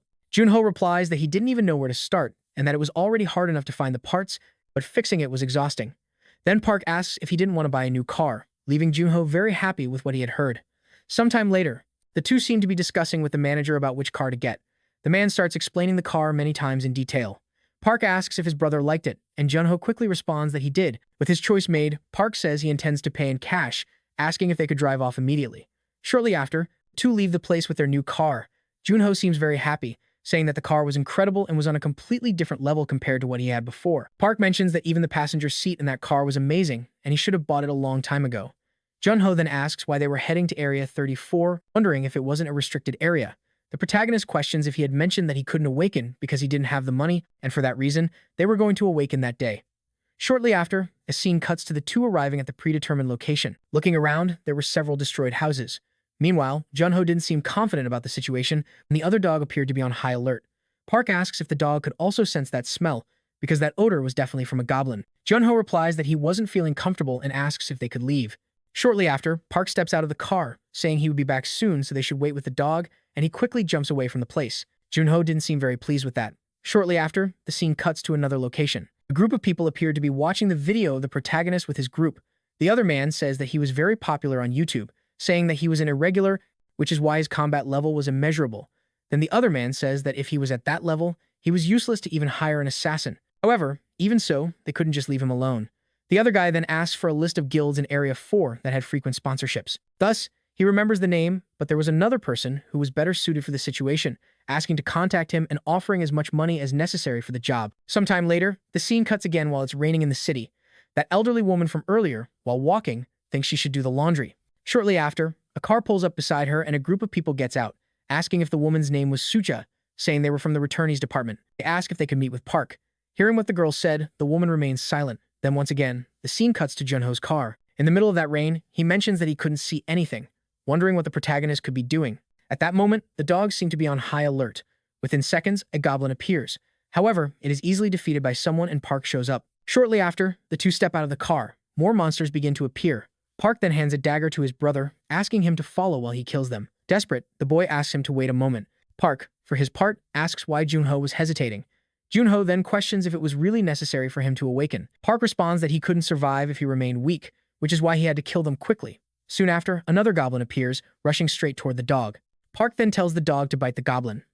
The dog leaps at the goblin, starting to bite the monster's arm. However, it still wasn't enough. Park says that it's because the dog is too young, so if the goblin isn't weakened, the dog will likely die. Thus, Janho should go help him, ordering his brother to kill the goblin. However, Janho still seemed reluctant to do it. Meanwhile, the dog was on the verge of being devoured. Junho suddenly changes his mind and rushes at the monster. He manages to stab it, saving the dog's life, but it still wasn't enough, and Park tells him to continue. Junho then begins a series of attacks again. Everything was done, and his hand was covered in ketchup like blood, completely desperate at what he was witnessing. Park tells him to pick up the knife again, but Junho replies that he really couldn't do it. Park responds that if he didn't kill, he would likely die. Once again, the dogs seem to be on high alert. Another goblin appears. Park once again tells him to follow while he kills the monsters because they were running out of time. Desperate, the boy has a flashback from before when he was being bullied by those people. At that time, Park had simply ignored his brother, leaving him alone in that situation. However, now things had changed and Park was doing everything he could to help him. Seeing all of this, Junho's facial expression changes. He seems to accept everything with open arms. He then picks up the dagger again, saying it was true because he had always been like this. He then charges at the monster, easily attacking it, telling it to shut up and just die. He then splits its face in half, starting a series of attacks while the monster was on the ground. Shortly after, everything was done and the ketchup-like blood was running in the rain. Junho, for his part, seemed to have changed a lot because now, instead of being afraid, he had a terrifying look in his eyes. At that moment, another goblin appears. However, Junho notices it, managing to block the monster's attack. Both of them fall to the ground, but Junho still manages to finish off the monster. He quickly gets up, thinking that the feeling he was having was very good. Meanwhile, Park was standing on top of a building watching his brother. Surprised that the name Junho had been given was Butcher, mentioning that his brother was evolving and that it was really cute. Park then asks if his brother had worked part-time in a slaughterhouse. With a threatening look, Junho replies, no. Park then calls for his brother who with a threatening gaze begins to approach the protagonist. On top of the building where Park was, several monster bodies were lined up. The boy says he was going to take a rest there. The scene then cuts to the Awakened Association. Junho, alongside his brother, was completely covered in ketchup-like blood. The other woman, surprised, wonders what had happened. Park, for his part, replies that he had just awakened. The woman then asks him to take a bath at least and be re-examined to check for any kind of disease. Afterward, he could go to the dimensional energy measurement room on the 3rd floor. As they climb the stairs, Junho asks what the woman had said about the meter. Park responds that it was a machine that measures dimensional energy and the number needs to be higher than 100 to be registered as an F-rank awakened. He mentions that he got a 96, which is why he failed. However, Junho didn't understand why he had passed as it didn't make any sense. Inside the room, the doctor asks Junho to lie down on the machine. Looking up, he notices some kind of energy orb above. Then the number 101 appears as his rating. The doctor says he can get up, asking him to proceed to the ability manifestation room. He then asks if Park would also be doing it. Shortly after, the boy lies down on the machine, and when he looks up, the system alerts that something was observing and recording his information. At that moment, as a reflex, he opens his eyes where the number 189 appears in front of him, leaving Park shocked by what he saw. The woman mentions that his dimensional energy had grown rapidly, just as the rumors said. Park then asks if the machine was really giving the right data, questioning who had built it. The girl responds that she was sure it was the scientists who had created the machine. Sometime later, the same girl from before says that the results for both Park and Junho had come in, and as a gift, they received a cell phone. Junho was now qualified to register for the mercenary test, As Junho accepts everything, the protagonist congratulates him, asking if he didn't feel anything strange when he was in that machine. However, Junho replies that there was nothing unusual. Park asks if it was because Junho wasn't as sensitive as he was and asks what his awakened ability was. His brother responds that it was decapitation. Meanwhile, they encounter Choi's group. Seeing the girl, Park walks toward her. The guy next to her says it looked like Park had a death wish, but then they realize it was Park. The protagonist apologizes to Choi for the misunderstanding, explaining that he still wasn't used to talking with civilized people. However, the girl responds that they wouldn't see each other again. Seeing Choi leave, Park falls silent, saying it was a shame as she was the captain, but her personality was quite unpleasant. The scene then cuts to Suho clan's house. Meanwhile, Miso is sitting beside that elderly woman who was drinking, commenting that the wine was very good. The elderly woman says it was great to have a girl with a hearty appetite, and her husband had made that wine 10 years ago but passed away before he could taste it. Miso then mentions that Park was taking a while, but soon after a boy arrives. Junho's son, excited, notices they had arrived. Miso approaches Park and the boy asks who she was. Checking her stats, he sees that she was a rank A level 2. Park asks if she was the captain of the returnees department. Questioning why she was there, Miso replies that she came to sign a contract with him, asking if he knew the official name for a returnee. However, Park says no. The girl replies that it was human coordinate. She then asks if when he returned to Earth, he came through a red portal. She explains that once he returned to Earth through that portal, certain conditions were met. Thus, that portal would appear again and a bridge portal could go back and forth. Park, hearing this, becomes thoughtful, thinking that this could mean he could find his friends. Miso says that the Awakened Department suspects this planet is the new fourth planet. If her assumption is correct, South Korea would be the only country in the world with a portal to the fourth planet. Park then asks when that portal will form. The girl responds that it would be at least 99 days. So, the protagonist asks what she wanted from him. The girl asks him not to appear until the portal is formed. Confused, the boy asks why. Miso replies that she didn't want him to become a second lead dungeon. Not understanding anything, Park asks who the heck that person was.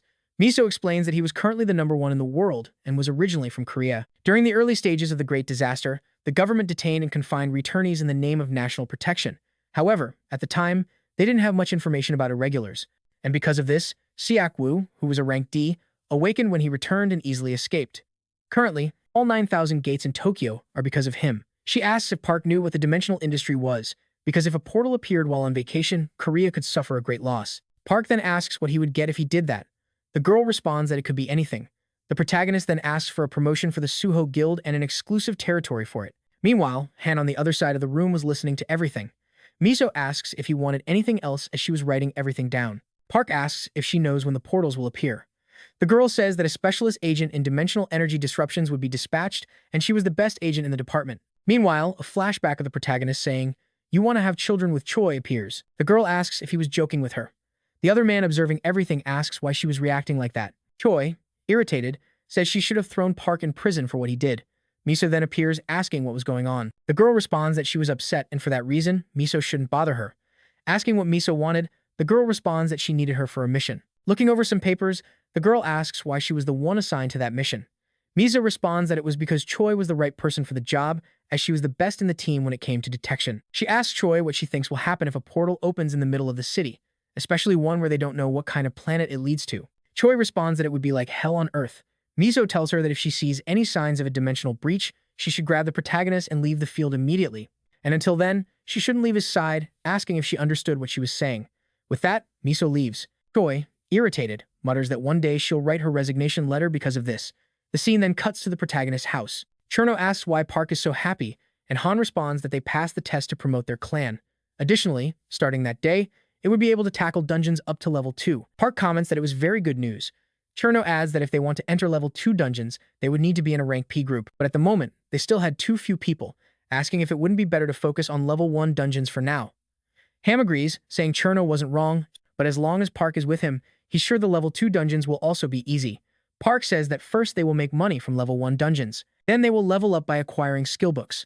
After that, when they are ready, they will prepare attack teams to recruit more members if necessary. Shortly after, the monk introduces himself. Everyone greets him, asking if he has already eaten. The monk responds yes, and says they would set out that day. The scene then cuts to several cars lined up. The people are heading toward the portal. Looking to the side, another man notices something. He observes the protagonist group, then he approaches Park. He greets him, saying it's been a long time, asking where his friends from that time were. But at that moment, the man changes his expression. Park, for his part, seems confused. The boy says his friends are fine, but Park questions why they're in a day group. At that moment, the man's group says they should leave, so the man replies that he has to go. The monk asks Park who that man was. Park replies that he was a dungeon companion, but they should forget about all that and enter the dungeon. Meanwhile, an unknown man observes the protagonist group heading toward the portal, apparently smiling. Then, the other man's group also says they should enter. Meanwhile, the man thinks about how he couldn't tell Park that his clan had disbanded. The two people he called companions had left under the excuse of medical care. It was a common story where a guild collapses when its core members leave, and zero-level clans are easy to form and easy to dissolve. The stress level caused by a work environment where it's kill or be killed reaches a point of no return. Mercenaries without a clan often band together to challenge dungeons and day groups. So there had to be at least one person destined to be his comrade among those people, and for that reason, he would start again. Shortly after, the scene cuts to Shu riding her motorcycle, saying she's heading to the dungeon since the morning. Misa responds that she will send the location. The scene then cuts to where the protagonist is, which is being easily annihilated. Han, excited, says that the skill he learned from the skill book is really good. Meanwhile, Juno is desperately attacking the monsters. At that moment, one appears behind him, but Juno notices it, successfully defeating it. Han, surprised, realizes that Juno smiled after defeating the monster. Meanwhile, Park watches everything from above, saying that it seemed like the three of them were enough. At that moment, a light appears among the trees, and another hunter is seen running desperately from the monsters. At that moment, the man from before appears to help him. However, it doesn't seem to help at all. The man asks why he threw a firebomb at him. Shortly after, the other companion is grabbed by one of the monsters, and as a consequence, he appears to be devoured. That boy lying on the ground mentioned that the team was already nearing its end, thinking that he was really envious of Park's group, but still, he wouldn't give up and would stand up. Han said that this time he was faster and was feeling less tired. The protagonist said that was great, and from now on, they would split up and attack in teams. But a man appeared questioning if they were part of the Suvo clan. The boy in turn asked who he was. That stranger introduced himself as Cho Mong-woo and said he was from the B Guild. Everyone was surprised because it was a famous guild ranked 20th in the country. The man said it was a coincidence they were sharing the same area as the Suvo clan. So, he just wanted to give them a gift. He had heard the group had leveled up, so they would receive a free entry ticket to a level 2.0 dungeon. Han got excited because an entry ticket to that dungeon was worth around 10 million won. Mong-woo asked what the group thought about going right then, but he was asked if they shouldn't prepare before going to a level 2 dungeon. However, he responded that they didn't need to worry because strategies had already been made and equipment would be given as a gift. Han told the protagonist that with that support, it was already enough. But Suvo, in turn, said for the rest of the group to go to a level 1 dungeon to improve teamwork, and that he would go to the level 2 one. The man smiled maliciously upon hearing that. Suvo's group decided to obey his orders. Mong-woo then asked the young man to get into his car. While on the way to the location, the man said they would use Portal 47. Suvo commented that he didn't see any mercenaries. The man explained that it was because the portal had formed recently, and that he had already handled the entry procedures so the boy could now enter, and that they would be grateful if the Suvo clan continued using their guild's portal. The protagonist said he liked the portals that were close to him. Upon getting out of the car, the man was informed that everything was ready. The soldier handed over strategy notes for that dungeon and a survival kit. Before entering, the protagonist looked back and said they would grab something to eat when they got out. Mong-woo then waved at him and said to come out quickly so they could have a drink. Right after, the boy activated his helmet and entered the portal. After that, a motorcyclist approached. Upon parking, she took off her helmet and asked if Suvo had entered. The man replied yes, and asked who she was. Chloe ran toward the portal and said she was a member of the Suvo clan and would also enter. The man smiled after hearing that. Mong-woo told a guy that it would cost 2 billion per head, and the guy asked why it was so expensive since it wasn't even murder. The man then replied that it wasn't difficult to manipulate them, but there was a high risk because the boy was very famous. That woman entered the portal earlier. She had met with the protagonist group and asked where he was. Her friends then explained, making the girl drive quickly to catch up with the young man. She told Miso that he was heading to a different portal and that she was chasing after them. The woman then told Choi to enter the portal with him because she wanted her to confirm and report his abilities with her own eyes. The girl then said there wasn't much to see in a level 2 dungeon, and she wasn't even dressed appropriately for that. Miso mentioned that she already had the bracelet on. The girl replied that she liked those clothes. The woman said she would give a double bonus for property destruction. Choi asked if it was really necessary to go that far. Miso asked if she didn't think it was important to catch Suho. While driving, the girl said the woman had told her she already had the contract, and in turn, she replied that guarantees were a basic thing. Back in the present, Choi was entering the portal. On the other side, Suho commented that the atmosphere was different there. Right after, he noticed someone was coming through the portal, and Choi appeared asking him to close his eyes because her clothes had disappeared during a trip. But quickly, she put on her bracelet and a new outfit appeared. The girl commented that she should have asked for a triple bonus. Then she realized that the young man had witnessed the whole situation. The woman got upset because she had asked the boy not to look. Nervous, Suho said he liked the bracelet and asked if it had an inventory function, but the girl ignored the question and asked how long he had been watching. Suho remembered that in past situations, she had also seen him without clothes, so now they were even. Then the boy asked why she had come all the way there. Choi responded that she was there to be his guardian. Suho commented that he thought they would send someone competent. The girl said she was the most qualified. The boy in turn said she didn't seem like it. Annoyed, Choi said she had only come that way because she was in a hurry. The protagonist said she could stay, but she wasn't to touch his prey. The girl reassured him, saying she had only come to see how good he was. Then the girl remarked that it seemed like they had already come to receive them. Looking ahead, they came across a large creature. Choi said the boy was lucky to face the dungeon boss right off the bat. Suho in turn said there were 4 bosses. After that statement, the girl was confused. Then 3 more things were approaching. The girl said that could be possible because level 2 dungeons weren't like that. The protagonist replied that this wasn't a level 2 dungeon and asked if the girl hadn't noticed when passing through the portal. Choi replied that she hadn't noticed because of the bracelet's barrier. While advancing toward the monsters, Suho told her not to interfere regardless. A massive explosion occurred next. The girl wondered what kind of speed that was. The protagonist headbutted one of the orcs, sending it flying away. After that, the boy grabbed the axe the monster was carrying and chopped off its head. The second orc appeared, but Suho threw the weapon at the creature's head. While fleeing from the third monster, he held onto a vine, making the orc lose sight of him. While it was distracted, the boy advanced over the creature. Outside the dungeon, Manhwa was on a call, saying they could already be paid because even if they were S rank, it was impossible to escape. Meanwhile, the boy struck the monster on the head, leaving the girl astonished at what she was seeing. The last orc was approaching. Suho smiled and asked why he should care about the dungeon level when all he had to do was kill them all.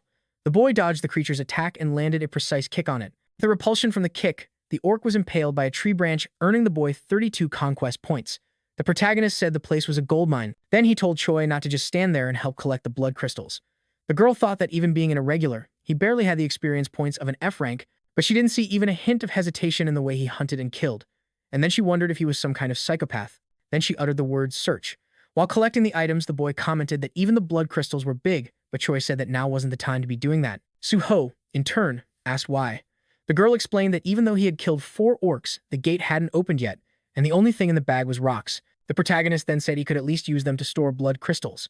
Choi said that the dungeon was at least level 4, and it would be hard for them to get out alive, even by combining their forces. Then the boy realized that Mimu had lied and had made him enter a level 4 dungeon for free. After that, he shouted, saying he was going to buy something really cool for the man when he got out of there. Choi concluded that the boy was truly an idiot. Right after, a 5th orc charged toward the girl, and she tried to defend herself. But, remember, she wasn't carrying her sword because she had left it on her motorcycle. Luckily, Suho managed to save her and said she could relax because he was strong, although he used to be stronger. Then Choi sensed a presence followed by loud noises. The girl decided to use her clairvoyance and saw several creatures approaching. Choi then said it was an orc squad and that they were surrounded along with a war chief. Suho said that even though the monk mansion wasn't there, the prey kept coming. All the orcs advanced, mounted on wolves, making the protagonist surprised by it, and he told the girl not to touch them because they were all his. Choi activated her shield to protect herself. Meanwhile, the boy continued cutting off the orcs' heads. Then the girl used her inventory to retrieve her sword, using it to cut one of the monsters.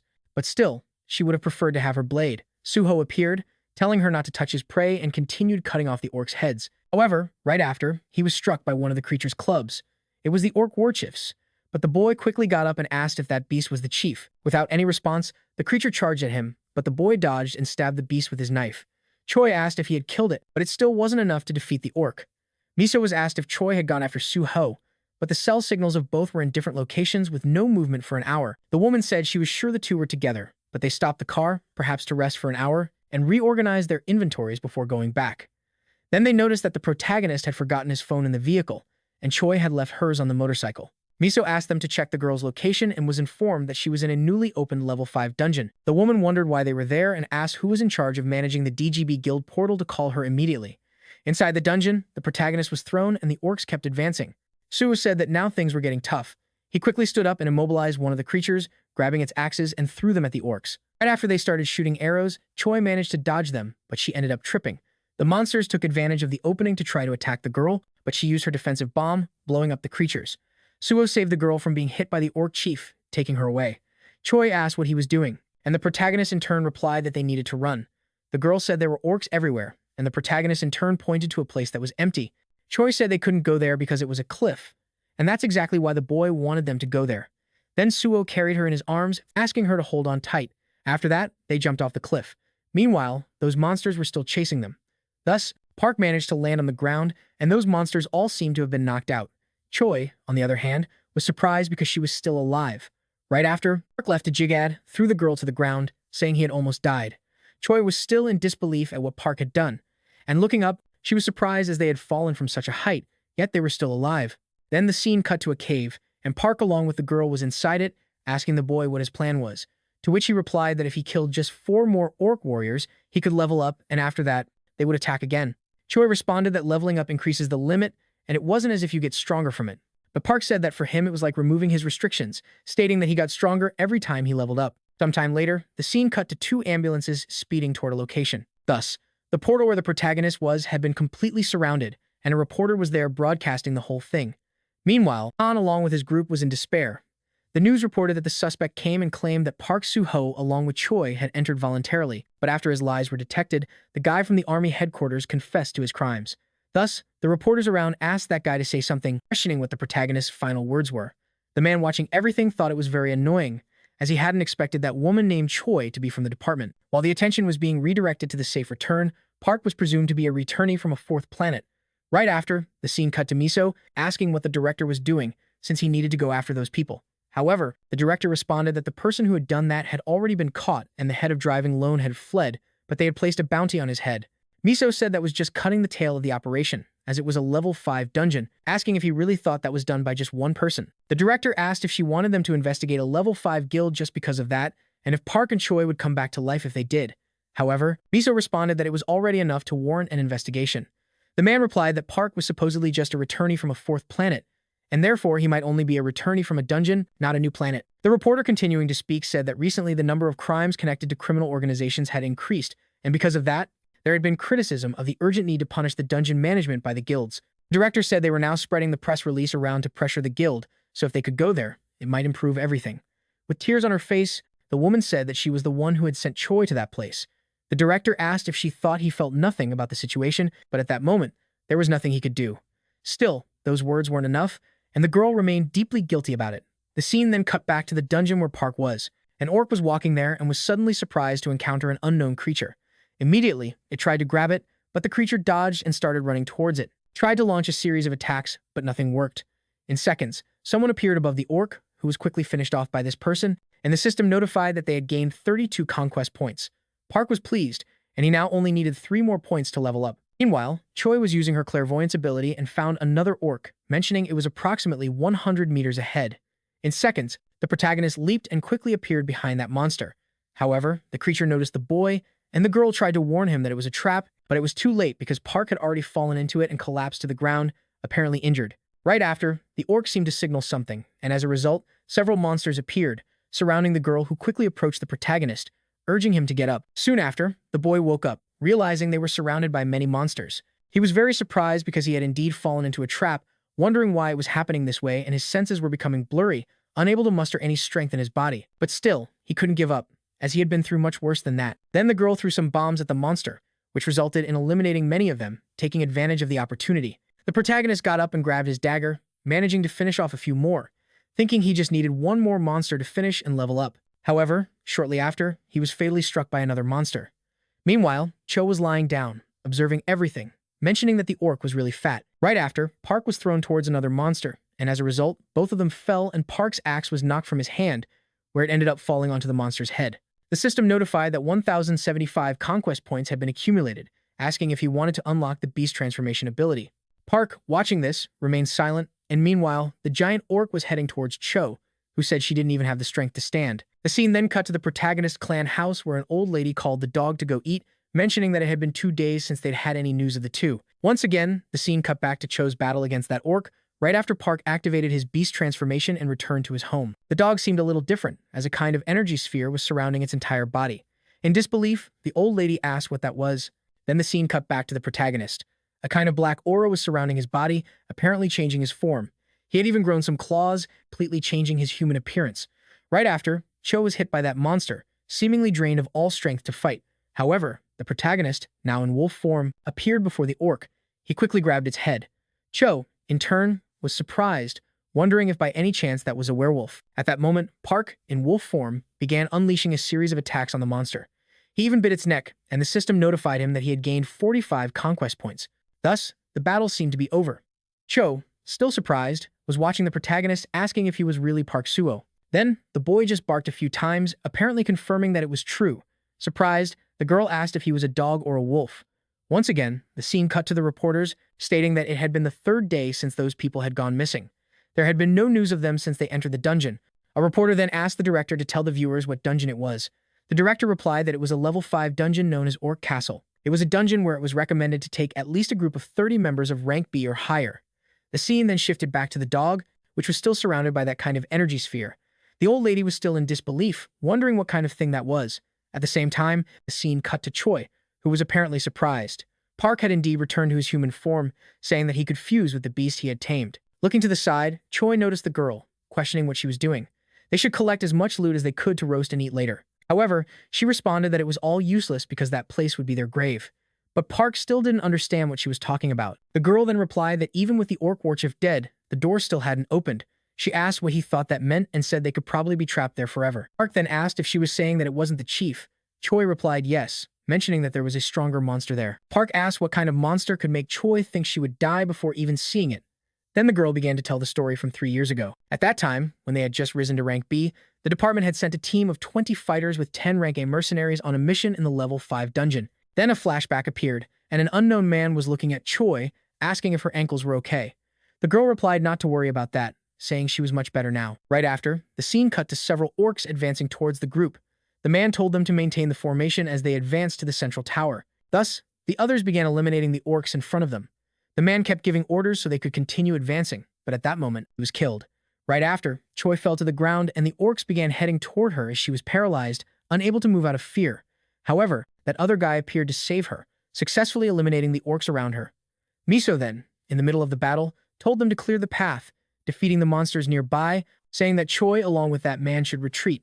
Right after, that guy took the girl's hand, saying they should leave quickly. However, Choi replied that they should wait, mentioning that something was wrong, but the guy said they could talk about it after they got out of that place. So, they began running from the monsters. However, there was still something strange, as there was energy coming from the other side. Meanwhile, a terrified monster was on top of that tower, and at that moment, an arm seemed to be dislocated.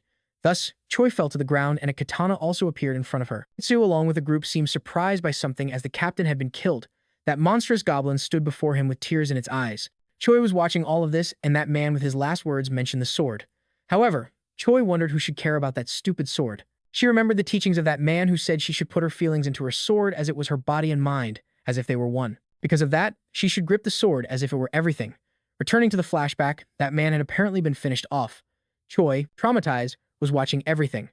Right after, the scene cut to the present where Park in the rain was observing the girl who seemed shaken by something. At that moment, Park approached her and ended up hugging her, saying that something had happened to her. Then the scene shifted to Han, desperate, wondering what they should do if he left them. Meanwhile, something very crazy was happening. The reporter said that a great shaman was performing a ritual to save the protagonist's life. In addition, an attack force made up of the highest ranks from the Su district was gathering in front of the dungeon for a revenge mission. Meanwhile, that man was very nervous, saying that if he had joined the Su Guild from the beginning, this wouldn't have happened. Right after, the scene cut to an unknown man watching that news broadcast. At that moment, a girl grabbed him from behind, asking what he was watching. The man said it didn't matter how much time passed, the stupid sentimentality of that country remained the same. The scene then cut to the cave where the protagonist was dining next to the girl, saying that the food was really good. Observing the girl, Park mentioned that she seemed to really enjoy eating. The girl asked if eating 12 hamburgers was really that much. She said she was actually full. Park in turn asked why, mentioning that it was his 22nd. Right after, the girl thanked him for everything. At that moment, a light began to glow around the area. Park asked if she had used that sword to kill the Orc Lord. Choi replied no, but she'd have fainted instantly. And when she regained consciousness, she was in the hospital next to Miso. Miso had taken her master's sword, and 2 more rank A mercenaries had to sacrifice themselves to barely manage to kill that monster. Park then asked if she meant there was an Orc Lord in that place. Questioning where it was, Choi responded that it was probably an Orc castle, but there was nothing like that within a 1-kilometer radius. Right after, that spirit from earlier appeared at the cave entrance, and the girl said that usually warchief monsters were in 4 small towers, and Orc Lord was in the middle of them. Then that tiny spirit appeared next to Park, seemingly holding some kind of information. The boy replied that she had found the Orc castle, so he stood up saying they should go at once. Choi asked if he had a plan. The boy replied that they would simply find them and kill them. Choi, surprised, said she wanted to smack him, but she couldn't think of a better plan than that. Right after, the scene cut to Orc Castle, and at that moment, the gates seemed to be opening. From it, several monsters mounted on wolves were marching toward the location. Park then appeared, and the girl was riding on him as they headed toward the castle. The orcs noticed this and blocked their passage. Choi noticed the situation, saying that the orc knights were on their tail and they needed to move quickly. The monsters began preparing their bows, but the girl used shield magic to defend against the attacks. They leaped toward the bridge, managing to escape the area. Choi threw a bomb, and a massive explosion followed shortly after. They successfully escaped, and the girl told him to head toward the center to distract all the orcs. She looked up and saw several monsters coming their way. The girl was grabbed and began falling toward the ground, but she told him not to worry, saying he should just run. At that moment, she grabbed onto a piece of the castle and managed to recover. However, more orcs appeared in front of her. Quickly, Choi drew her sword while the protagonist continued climbing toward the top. He reached the location where he found a throne and a terrifying goblin was waiting for him. Right after, the goblin stood up, looking down. He was surprised as Park bit his neck and threw him to the ground, easily finishing the boss. The system notified him that he had leveled up, and as a consequence, the castle began to collapse. Amidst all of this, Choi was also falling, assuming she would die there. However, Park appeared, grabbing her hand and managed to save her. Choi asked what had happened to the Orc Lord, and the protagonist replied that he was already dead, so they should leave and find the portal exit. They began running from the monsters. Choi, still in disbelief, asked if he had really killed the Lord that quickly. The boy confirmed and asked her to scan the door. The girl used her ability and was surprised to see that the dungeon door was indeed open, still in disbelief. She wondered if the boy had really killed the Lord that fast. The scene cut to a truck where data analysis was being presented. Another guy seemed surprised by something, mentioning that the CT-27 dungeon was opening. Outside the room, the protagonist group was very surprised. The reporter mentioned that the countdown to the CT-27 dungeon breach had begun. As a result, all the spectators were delighted.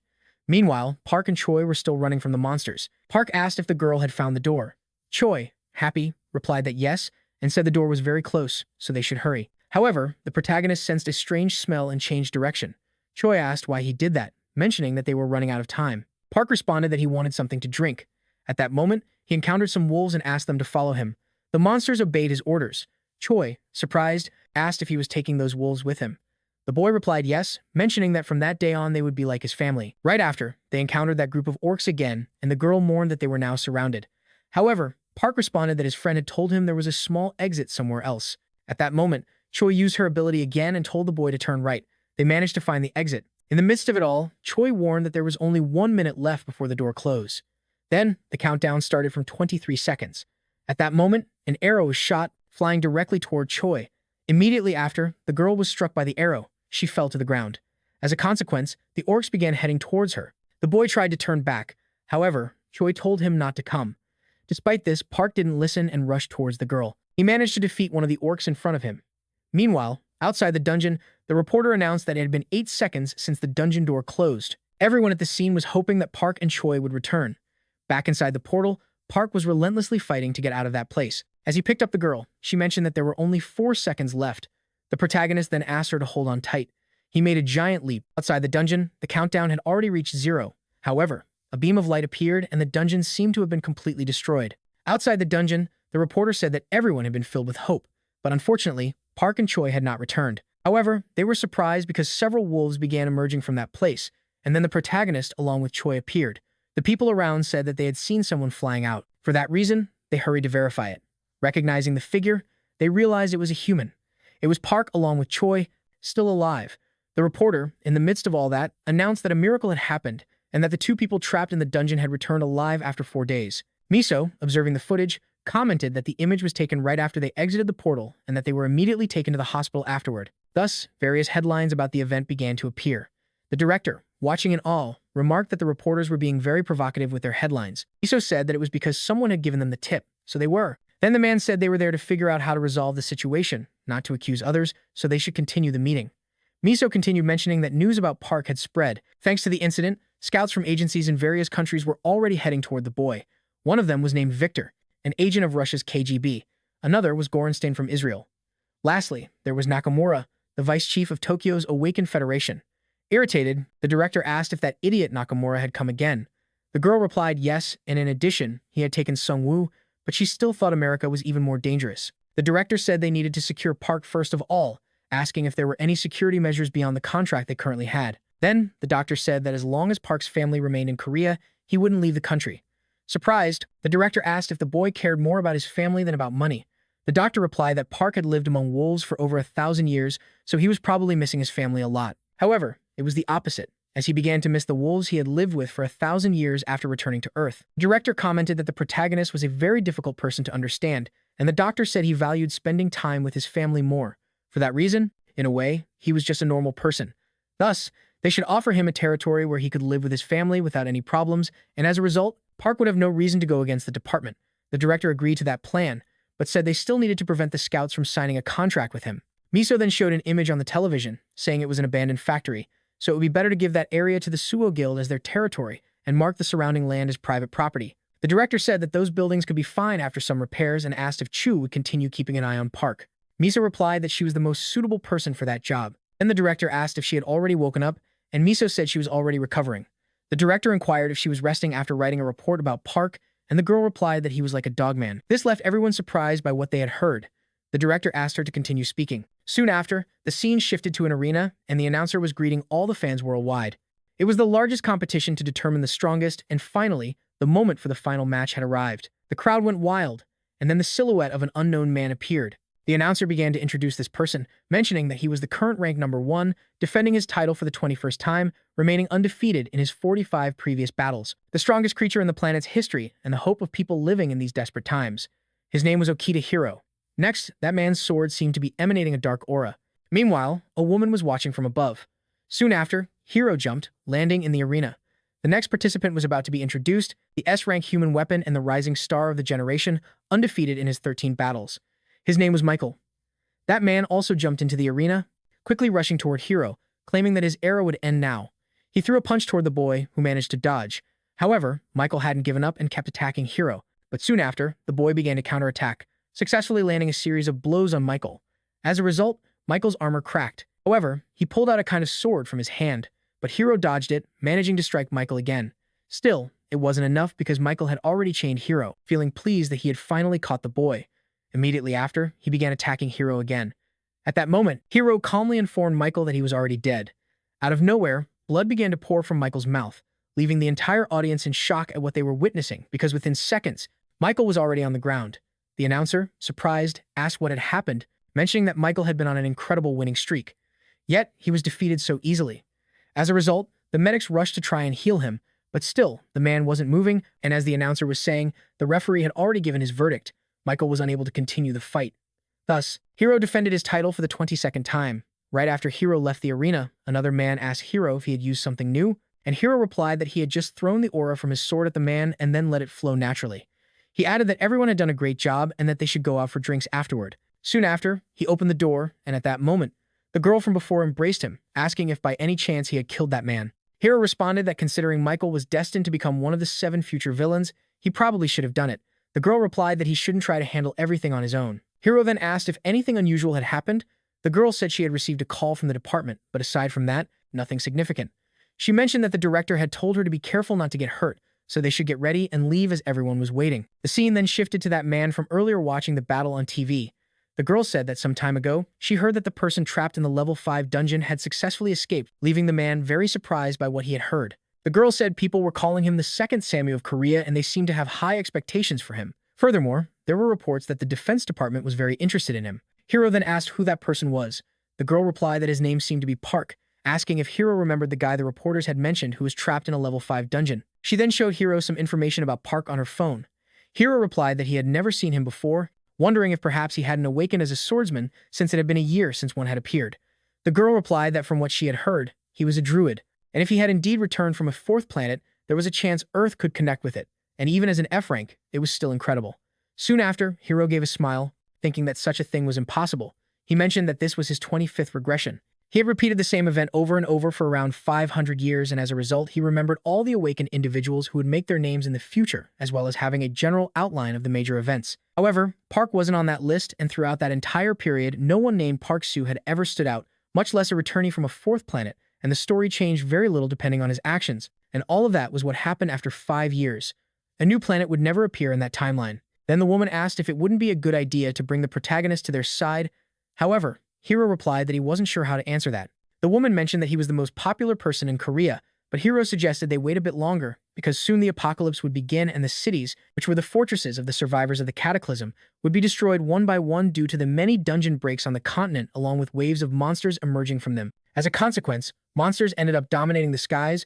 Amid the death on the continent, a mass exodus began. During the Long War, everything was forgotten while the heroes who emerged among the awakened Asians and the homeless chose their last hopes. That's why Hiro decided to build his base in Japan, even though he was called a traitor for it. And if he dealt with the dungeons in that country along with the talented people who showed their true abilities, that country would become the best place for survivors to live. Moreover, Korean survivors didn't call him a traitor. They just called him by his name and they always referred to him as a hero. Returning to the present, Hiro said he thought it was all just a spectacle. Furthermore, it could be a complete fraud. And if Park survived after the apocalypse began, it would be too late to bring him to their side, so they should wait and observe a bit longer. Then the scene shifted to the hospital. Miso entered the room where Troy was. She asked if it hurt. The girl replied that it did. Right after, Miso sat on her bed, saying that she didn't seem to be in pain. However, Troy insisted that she was. Miso mentioned a rumor going around the hospital that a masked guy came every night and left at dawn, asking if it was Park. Meanwhile, the girl seemed to be reading an ebook. She asked if Miso had bought what she wanted. Miso said she was lucky because she had sent one to her and also brought food. Sometime later, Troy had finished her meal. Miso told her that she should go back to work, asking why she was still lying down. The girl then replied that she would sleep for just 1 hour, but Miso responded that she wouldn't let her do that. Right after, the scene cut to the CIA headquarters. Some people were watching the news about Hiro. One man commented that it didn't matter who it was still Michael, and to think he was defeated so easily. Another man said Hiro seemed to keep getting stronger. At this rate, an SSS rank could appear soon. He wondered where Park and Suho might have gone, but it wasn't that they could have gone somewhere because these were photos taken recently by their agents. The man was confused. He asked if that was at Seoul Station, wondering what the boy was doing in that place.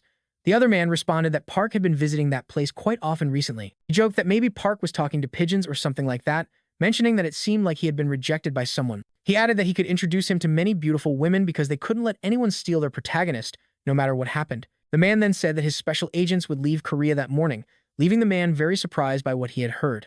Then the man commented that the airways didn't seem too clear at the moment. The man asked what was wrong with them. The scene then cut to a jet. Several people were inside. Meanwhile, a girl seemed to be looking out the window. She mentioned that there was a very pretty bird flying outside, so her mother also looked. However, she was shocked by something. A giant monster was flying overhead. It was revealed that the dragon was much smaller than they had initially thought.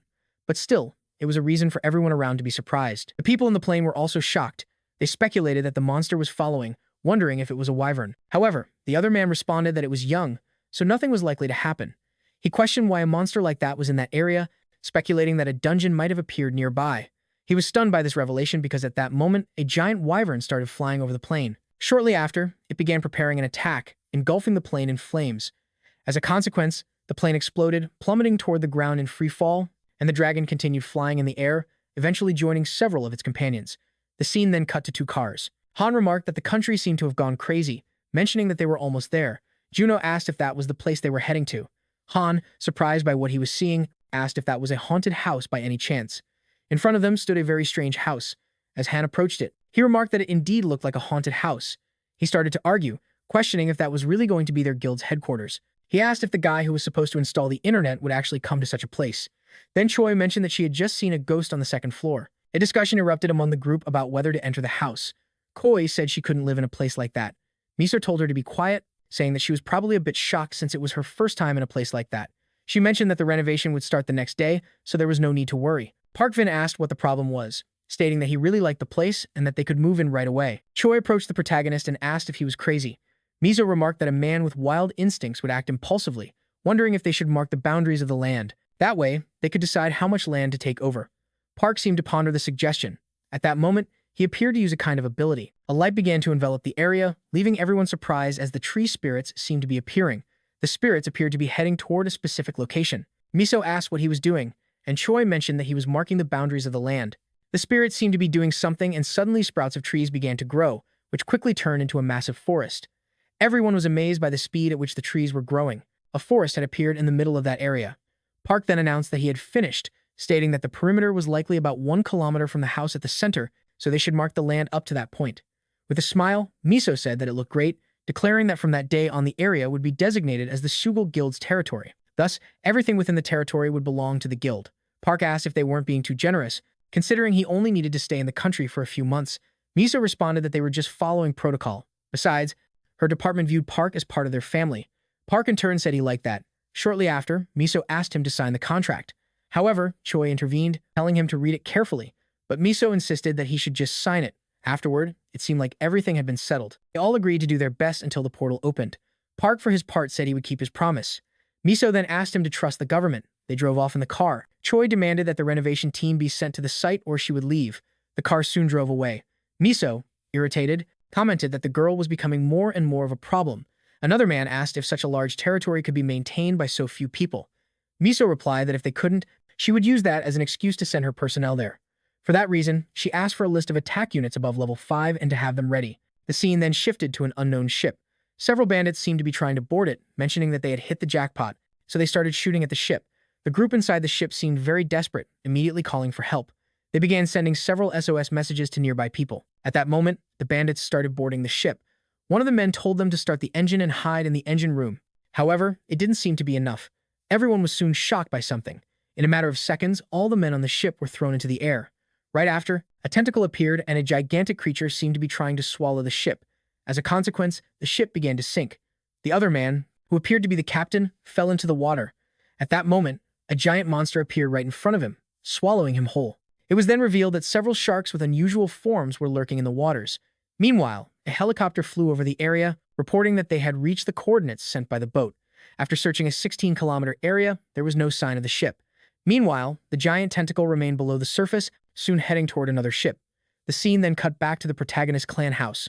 The tree spirit seemed to be doing something with the surrounding trees, and the house itself appeared to be undergoing renovations. Shortly after, Choi's phone started ringing, but she was still asleep. She eventually answered the call. Miso, on the other end, said it seemed like she was having a lot of fun in that house. Choi, still groggy, asked why she would say that, mentioning that she was still on duty. Miso asked if she was with Park at that moment. The girl, still half asleep, said she didn't know. Irritated, Miso called her lazy, asking what she meant by not knowing. Choi was told to get up, so she got up and saw a giant tree in front of her. As she sipped her coffee, she remarked that Park had really planted a lot in a short amount of time. All the trees had already grown. She admired the stunning massive tree that stood before the house with several wolves roaming the area. Meanwhile, various system screens were appearing in front of Park showing information about the wolves. The protagonist then began renaming all the wolves. The system mourned that if dimensional energy exceeded his own, he could lose his sanity during fusion. Park, looking at the information, wondered if he could keep leveling up the wolves. Right after, Troy appeared, asking what he was doing. Park replied that he was assigning names to the members of his family. Troy remarked that he should have woken her up, asking why he had gone off alone. At that moment, the dog from earlier appeared. Surprised, Troy noted how quickly it was growing. Park mentioned that everyone had gone out in the morning and were probably heading toward the dungeons. Troy, surprised, commented on how hard they were working, even in such hot weather. Park then asked if she wanted to take a walk to cool off. At that moment, the boy transformed, asking her to hop on. The girl complied, asking if he just wanted to show off what he had done. However, Park told her to just hold on tight. He started running at great speed, leaving Troy amazed at what she was witnessing, asking him to slow down. Meanwhile, the pack of wolves was heading toward the protagonist. The scene then shifted to another location. A man asked if there was really nothing to report, mentioning that headquarters had requested any updates, but it had been 2 months since they last left the house. He asked if anyone had crossed the boundary. The other man pointed to the cameras, saying that the military would be dispatched immediately if anyone did, and since no one knew when the portal would open, 2 units would be stationed nearby. At that moment, a car appeared. The man noted that it was the Suva clan's vehicle. Shortly after, the truck left the area, heading toward a specific destination. Inside the truck, Shuno mentioned how hot it was, but the reporters still wouldn't drop the situation. Meanwhile, Han was browsing YouTube, looking at information about the protagonist, wondering what he was seeing. Shuno asked what he was looking at. Han replied that it was nothing, though he seemed in thought. He wondered why so many countries were sending foreign donations to Park. Moreover, the highest donations appeared to come from very influential foreign scouts. Looking to the side, they spotted the protagonist and Troy with the wolves following alongside them. Troy waved at them, and Han called her sister-in-law, which irritated her. Han remarked that if Troy lived and aided the protagonist's house, she was probably his sister-in-law, adding that Park didn't seem willing to give them a ride. Watching the two, he commented on how fast Park was, prompting Shuno to step on the gas, insisting they wouldn't lose to a car. Thus, it seemed like they were having a race to see who was really faster. Looking back, Troy noticed something, asking if the boy had sensed it too. As Troy observed, she confirmed that they were witnessing a dimensional break within a 200-meter radius. A flashback of the protagonist and Troy in the hospital appeared. The girl asked what kind of planet he had been on. The boy responded that he had been in the animal kingdom, an unimaginable place full of hostile creatures with dimensional energy greater than 700. Troy was completely shocked by what she heard, as that power was immense. Park continued, explaining that it was a place where territorial and survival battles never ended until one was dead. To be the leader of a group, one had to be at least rank S. Even after becoming a king, he had to accept challenges for hundreds of years. The scene then shifted back to the present. Troy thought that with the bridge portal connected to the planet, unrestricted passage was possible for both sides. If what the protagonist said was true, that place would become a war zone where they would have to fight against hostile beings from another world, likely battling beasts with dimensional energy above rank S. The scene then cut to Troy talking with the director. She asked if he thought Park's planet would be friendly toward them. The director in turn questioned why she was worried, mentioning that Park was the king of that place. The scene shifted again to Park and Troy. Troy questioned why the boy had said he was king of that place. Park replied that if the current king wasn't the same as before, they would want to kill him if they saw how weak he was now. Troy, bewildered, asked why that made so much sense. She then told him to run at full speed toward the northeastern field because they needed to get as far away from the city center as possible. They began moving towards some bushes. Han, meanwhile, wondered where they were heading, deciding to follow them quickly. As they proceeded in the same direction, a beam of light started to appear. Troy mentioned that the portal was beginning to open as the space around them started to distort, leaving her puzzled by what she was seeing. Soon after, Miso received a call. Troy informed her that the portal was about to form. Miso, confused, asked for clarification. Troy requested that the portal's location be sent to the guard units. A short time later, several convoys arrived, preparing their missiles for a possible attack. The protagonist seemed to notice something, mentioning that this wasn't the planet he had been on, but just a normal portal. Troy asked how he could be sure without even using any equipment. At that moment, the boy stopped, saying the sensation was different from when he had crossed. Troy explained that the portal he had crossed was a teleportation portal, which returnees sometimes used. That's why it might feel different. However, Troy realized something, thinking that now that she had stopped to reflect, the dimensional energy of a teleportation portal Park had crossed was greater than that of a bridge portal. At the time, she had thought the device was broken, and she suspected that something was off with her intuition. However, it was true that her instincts were telling her this was something very dangerous, like before. But in any case, this was still a dungeon portal, yet she was still questioning whether it was really a portal at all. The other soldiers watching everything speculated that it might be a dimensional break. Soon after, several cars arrived at a specific location. The other man mentioned that this was the department's detection team. At the same moment, several helicopters appeared over the area. The man was shocked, saying that a portal had indeed opened, suspecting it could be a dimensional break. At that moment, another beam of light engulfed the area, and as a result, a new portal emerged. Troy, for her part, confirmed that it was indeed a dungeon portal, thinking that Park had much better intuition than hers, even though she had the best detection ability in the country. Soon after, the protagonist's brother's car was spotted. Hans and the professor approached. Hans, approaching, announced that it was a portal, speculating that it might be a new planet. At the same moment, two more cars appeared and a group of soldiers emerged, mentioning that they were the 11th detection team. For that reason, they began installing measurement devices in the area. Juno asked what those devices were for. The girl explained that the device was used to calculate the dungeon level and the time until it would break. They started analyzing some data and the number 4,280 appeared. The other man informed them that it was just a level 4 dungeon. Park remarked that it would do. Miso, apparently disappointed, asked if it was really a level 4 dungeon. Shortly after, the girl changed her clothes, saying that Park had mentioned the portal wasn't the one he had gone through, so she thought it was necessary to enter and check out the place. A scene then shifted to the director on a call, asking if it was really a level 4 dungeon. Miso replied that they weren't certain yet. They first needed to determine if the newly created dungeon was connected to where the protagonist had come from. The director, sounding exasperated, mentioned that this was driving him crazy. He asked if Miso knew how much money they had wasted on this. Miso repeated that they weren't sure yet, since Park's skill level was incredibly high. The director added that if the first portal appeared near someone who had just returned, it was likely a dungeon portal. He questioned if Miso knew who had trusted and invested in this project. Miso responded that Park had great value simply for being an irregular. An argument ensued between them. The director finally asked them to find a way to resolve the situation, stating that if they didn't recover the investment, they'd be ruined. Back where the protagonist was, all the analysis had been presented. One of the men stated that the dungeon would break in 50 days, so they should send Park remarked that this would work for him. Another man mentioned that Park would need to complete the level 4 dungeon.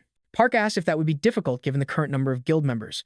The man said it would be easy. He then explained that the dungeon energy measurement device was a piece of equipment most guilds had, but the latest model cost around 3 billion. Park commented that it was very expensive. However, the man informed him that they were notified to rent the device permanently for this portal. He asked Park to sign some papers for that reason. The protagonist, observing the situation, asked why they were giving him so many gifts. The man simply smiled, telling him that even if he wasn't a returnee from a new planet, the department would never treat him poorly. He mentioned that foreign countries had recently been trying to recruit him. For that reason, he should know that the department viewed him as family. As the country's treasurer, they told him to relay this message. However, Park looked confused, saying that he hadn't received any messages from any foreign countries. Just then, Han appeared, asking if he could have a word with the protagonist. He explained that at that moment, competition for Park was fierce abroad, and since Park didn't use the internet much, Han had received a lot of donations. Park asked how much it was.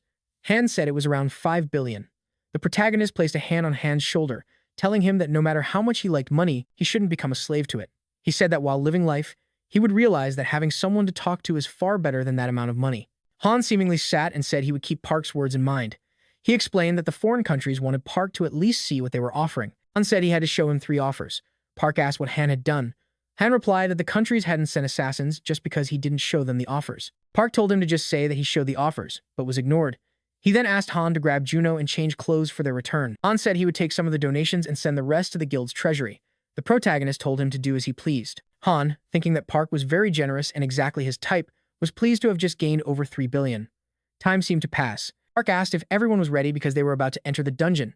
At that moment, the other man appeared again, telling them to wait because a combat team from the department was on its way. However, the protagonist declined their assistance, saying that if they needed to mobilize someone to inspect the contract, he would only allow up to 2 people. However, they wouldn't be able to participate in the hunt. Troy reassured him not to worry, as they were ready to enter. The other man mentioned that the leader of the team should know that a level 4 dungeon wasn't easy to handle with just this many people. However, Cho told him to be quiet and focus on recording everything. Soon after, the dog from before appeared, and Park said it should come along to level up. They all entered the portal, immediately finding themselves in an unfamiliar place. Park mentioned he wasn't entirely sure of the location. Cho then began using her ability to scan the surroundings. Park remarked that the place seemed somewhat familiar. The other man asked why they were walking so casually when they should be more cautious. Han replied that since the protagonist was leading, all they had to do was follow. Suddenly, Cho asked everyone to stop, reporting that there was a group of 3 monsters 70 meters ahead. Han quickly drew his weapon. The other man questioned if that would be enough, and Han confidently said it was. With a determined look, Juno drew his sword. Surprised, the other man questioned why Juno was acting that way. Juno rushed toward the monsters, but Park swiftly knocked him out, seemingly rendering him unconscious. Park asked Han to help wake him up. The other man asked why Park was acting like that, and Cho explained that Juno had a condition that made him go insane whenever he held his blade. Meanwhile, Han was still trying to wake Juno. Park, however, seemed to notice something as something unknown appeared in the bushes. Park immediately instructed everyone to move back. At that moment, a monster emerged and began heading toward the group. Everyone quickly assumed their defensive positions, but Park charged forward instead, moving directly toward the monsters. The other man recorded everything. Several monsters rushed at Park, but he effortlessly dispatched them all. The system notified him that he had earned 48 conquest points. Everyone remained on high alert as more monsters could be nearby.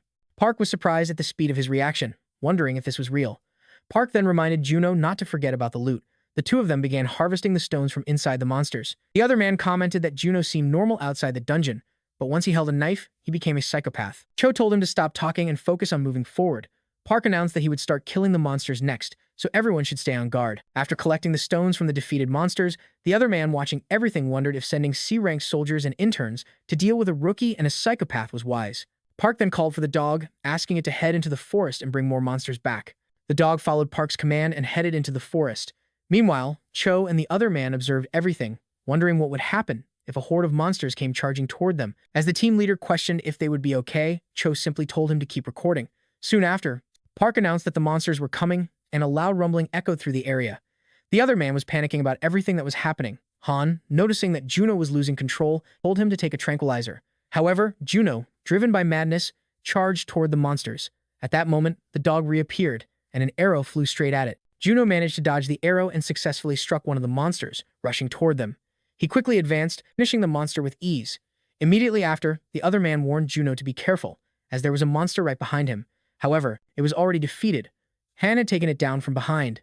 Using his crossbow, Han finished off the monster alongside Juno. Both satisfied with their teamwork, Han reached level 9. The other man, observing this, fell silent, asking if this was really a level 4 dungeon. Cho sarcastically asked if he thought it was a level 3 dungeon, telling him to concentrate on recording and stop talking so much.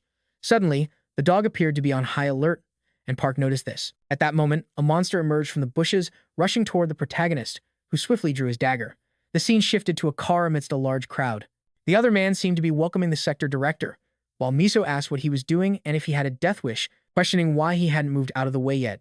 The young man said he would only move if something happened. They mentioned that not long ago, Captain Lee's combat team had entered that area, and if it was a combat team, didn't that mean it was a level 4 dungeon? The recently appeared dungeon was probably one of them. Upon hearing this, Miso remained silent for a moment, then instructed them to move out of the way immediately. As she left, the young man sarcastically thanked her, calling it a waste of time, and noted that it was only a level 4 dungeon return. They decided to start gathering their things. Meanwhile, Miso's car continued heading toward the site.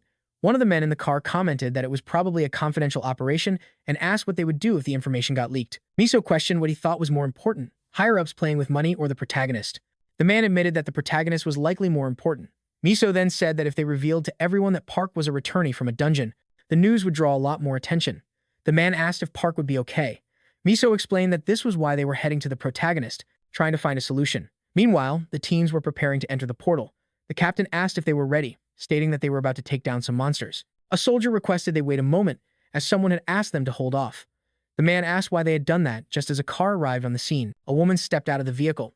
Miso greeted the captain. The man asked what she wanted, and Miso responded that he couldn't enter. Confused, the man asked why not.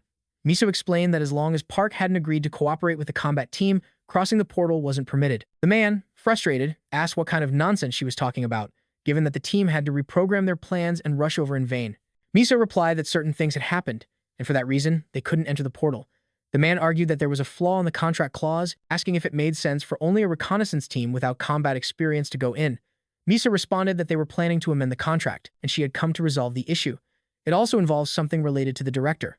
Irritated, the man asked why everything had to be so complicated, while Miso suggested they continue the conversation in the car. The scene then cut to the director watching the news on his computer. He muttered that a mistake had been made, as he needed to investigate a few more things before releasing a more formal statement. At the same moment, the man received a call, frustrated, asking why he still couldn't reach Miso. The scene transitioned to a building. The doctor from earlier was reviewing the protagonist information, saying that Park represented a shattered dream on a planet in Korea and that it was likely a pivotal moment in the story. He reflected that the boy's life was like a drama filled with numerous conflicts. He recalled the protagonist's words about hiding near the coast before discovering fruit on trees, noting that in his past, the sea had provided plenty of food. However, it didn't take long for him to realize that it wasn't a place where he could live, because when he looked to the side, he saw something. A massive monster was circling the area. The doctor, startled, realized that there couldn't be an ocean in a level 4 dungeon and wondered what that meant. He thought about the current theory regarding the origin of dungeons, that a planet could become part of a dungeon. A flashback of the protagonist appeared, mentioning that his brother was coming and asking the doctor to help find him. The doctor had agreed, but on the condition that Park tell him his entire story spanning 500 years. Back in the present, the doctor remarked that the protagonist had promised to share everything after reuniting with his brother. He noted that for an F-rank returnee, Park was a very ordinary person despite having lived hundreds of years as the king of the jungle. However, the doctor regretted losing the opportunity to hear a much more interesting story due to a hasty decision. Returning to the dungeon, Park was still finishing off those monsters that he coldly watched, eliminating them one by one. The other man observing this said it was insane, as he could avoid an ambush like that. Park asked what the problem was, as he should help with the spoils. So, the man started doing what the boy had asked. Sometime later, the group was walking through the dungeon. Hui asked what that place was, as it was strangely beautiful, and Han, in disbelief, said that the shining stone looked like a gem, but it seemed to cast a dark hour. Park said he had never been to a place like that and wondered why something seemed so familiar. Soon after, the group found a different stone, noticing that there was an inscription telling them never to return to that territory. Meanwhile, Park was observing it, and Kui asked if by chance it was one of Hans's pranks. With the boy replying that it wasn't, the girl said everything was fine. Ki asked if the guy was recording, and he replied that he was. At that moment, she noticed something as the protagonist was climbing to another place. Thus, the group ended up following him where they found a different place because there was a cave, and so that place opened up. Han, in disbelief, asked what it was because there were several inscriptions on the walls of that place, being very surprised by what they were seeing. However, those inscriptions were very confusing, as they were completely different from what they expected. Moreover, in that writing, it said it missed humans a lot. Additionally, there were various drawings written on those walls. Soon after, they came across a large phrase saying it missed many people it used to hate, as well as its family and his brother. Han, for his part, was surprised because the name Jong-ho was also in that place. Soon after, they came across the phrase saying that Park Soo-ho had been in that place. At that moment, they realized what was happening. Han said it was similar to prehistoric cave paintings and seemed to have great scientific value. Choi, approaching Park, asked if by any chance he had lived in that place, and the boy with a threatening look seemed to be observing something. Seeing one of the said it had been 500 years since he became the owner of the Moon Hill, where he remembered one of the opponents he had to face, who was simply a giant black tiger that always gave him that threatening look when they fought. Soon after, Choi asked if the boy was okay, and the protagonist was still observing those writings, remembering every battle and every experience he had in that place. Thus, he seemed to have realized something. Han continued searching the cave and mentioned that there were also some unfinished blades in that place, wondering how they made those blades, as the stones were very shiny. At that moment, the boy started running and Han asked where he was going. Choi, for her part, began following the boy again, who quickly seemed to be heading to a different place. At that moment, he ended up at the top of a mountain. Surprised, he wondered what had happened in that place. At that moment, Choi appeared, asking what had happened and if that was where he used to live. Park replied that it was, but something was wrong as there was a snow-covered mountain in that direction and a grove of fruit trees on the other side. Furthermore, the sea was in that direction. Choi, surprised, asked if there really was a sea. Park said that place was called Maelstrom 12. No one should go there. Choi, for her part, wondered if a sea in a level 4 dungeon was really possible. Questioning if it was Park who had written those phrases, the boy then answered yes, and that was the result of his efforts not to forget civilized society. And in the beginning, when he first arrived in that place, he lived in that cave to hide from the other animals. Even after moving to another location, he would return from time to time to write several times in that place. Choi asked if the lizard men had always been in that place, and the boy replied, no. Then the girl asked what had happened to his animal companions. Park said that was leopard territory and they weren't weak enough to move because of a few lizard men. Then Choi asked if he could see that mist, mentioning that it was the end of the dungeon, and that's why they couldn't go to that place. At that moment, a noise started echoing through the forest, and Choi wondered if by any chance it was the lizard men. Using his ability, he confirmed that it was an ambush. Then, several lizard men began climbing that place. Meanwhile, Han, still with his group, was climbing above the boy. Choi responded that there were a total of 102 lizard men approaching, wondering why they were all coming at once. And below them, there was also the Lizard King, who, by the way, had an unknown skull on his head. Park, looking at that skull, supposed it was one of the leopards he had faced. He asked her to stay with her group. Then he quickly jumped off the mountain, falling towards those monsters. Choi, for her part, asked what he was doing. Then the scene shifted to that woman from before watching a pigeon. At that moment, a blue energy began to envelop that animal, and Choi seemed surprised as Park suddenly managed to create wings, flying swiftly toward that monster. Thus, the Lizard King threw his spear. However, Park easily dodged it, and in a matter of seconds, he was already in front of that lizard. Soon after, a blue energy began to envelop that dog from before, and Park transformed into his wolf form, managing to attack that lizard. Thus, the two began to fall toward the bushes. Choi was then surprised by what the boy had done. Han soon reached the mountain with his group. Choi, for her part, said everything was fine because the protagonist wasn't dead. Meanwhile, those lizard men were still climbing the mountain. Choi said there were lizard men 30 meters away and approaching, so they should prepare to fight. The other guy then grabbed a giant stone, saying he was ready for the fight. Han, for his part, grabbed his crossbow, telling them to try climbing. Meanwhile, Junho, without any weapon, also grabbed a stone. Soon after, those lizards got closer, and as a result, Han fired his arrow. Returning to the protagonist, he was in an intense fight with that boss, and it quickly seemed like he could finish him off. Thus, he tore off the skull that was on its head, asking the lizard where the leopards were. However, that monster already seemed to be dead. Back at the mountain, Park's group was still fighting those lizard men, and the other guy asked if long-range weapons didn't use more dimensional energy than short-range ones. Han said there was no power limit, as it could be ineffective depending on the person's level. Soon after, Choi warned that more lizards were coming. Junho then grabbed his two weapons. Han said Junho had gone crazy again, so they shouldn't let him jump. Soon after, that other guy noticed something, as the protagonist, along with that monster, was in the air, surprised by what they were seeing. At that moment, those lizard men were almost reaching the top of the mountain. Thus, Park seemed to have finished off that lizard man. Desperate, that guy asked to seek cover. Then that lizard boss struck the mountain. The system notified that Park had leveled up, and the wind ability had been unlocked. As a result of the explosion, several monsters fell into free fall. However, the mountain also began to collapse. Choi, for his part, asked everyone to take cover. However, it wasn't enough, as everyone began to fall toward the ground and all those monsters were also falling. Thus, a landslide occurred. However, Choi seemed to have managed to save himself, asking if by chance everyone was okay. Soon after, that other guy from before said he was fine, and Han was glad he was still alive. Beside him, Junho also appeared to be awake. Park, returning to his human form, told him to leave because the door had already been opened. Thus, everyone quickly stood up to return to the world. The guy observing this asked what the point of all this was. Back in the real world, that portal was still very strong. Meanwhile, Miso, along with that group of soldiers, was waiting for the protagonist, who at that moment emerged from that place. Meanwhile, that soldier silently observed everything, as the group had returned intact without any casualties.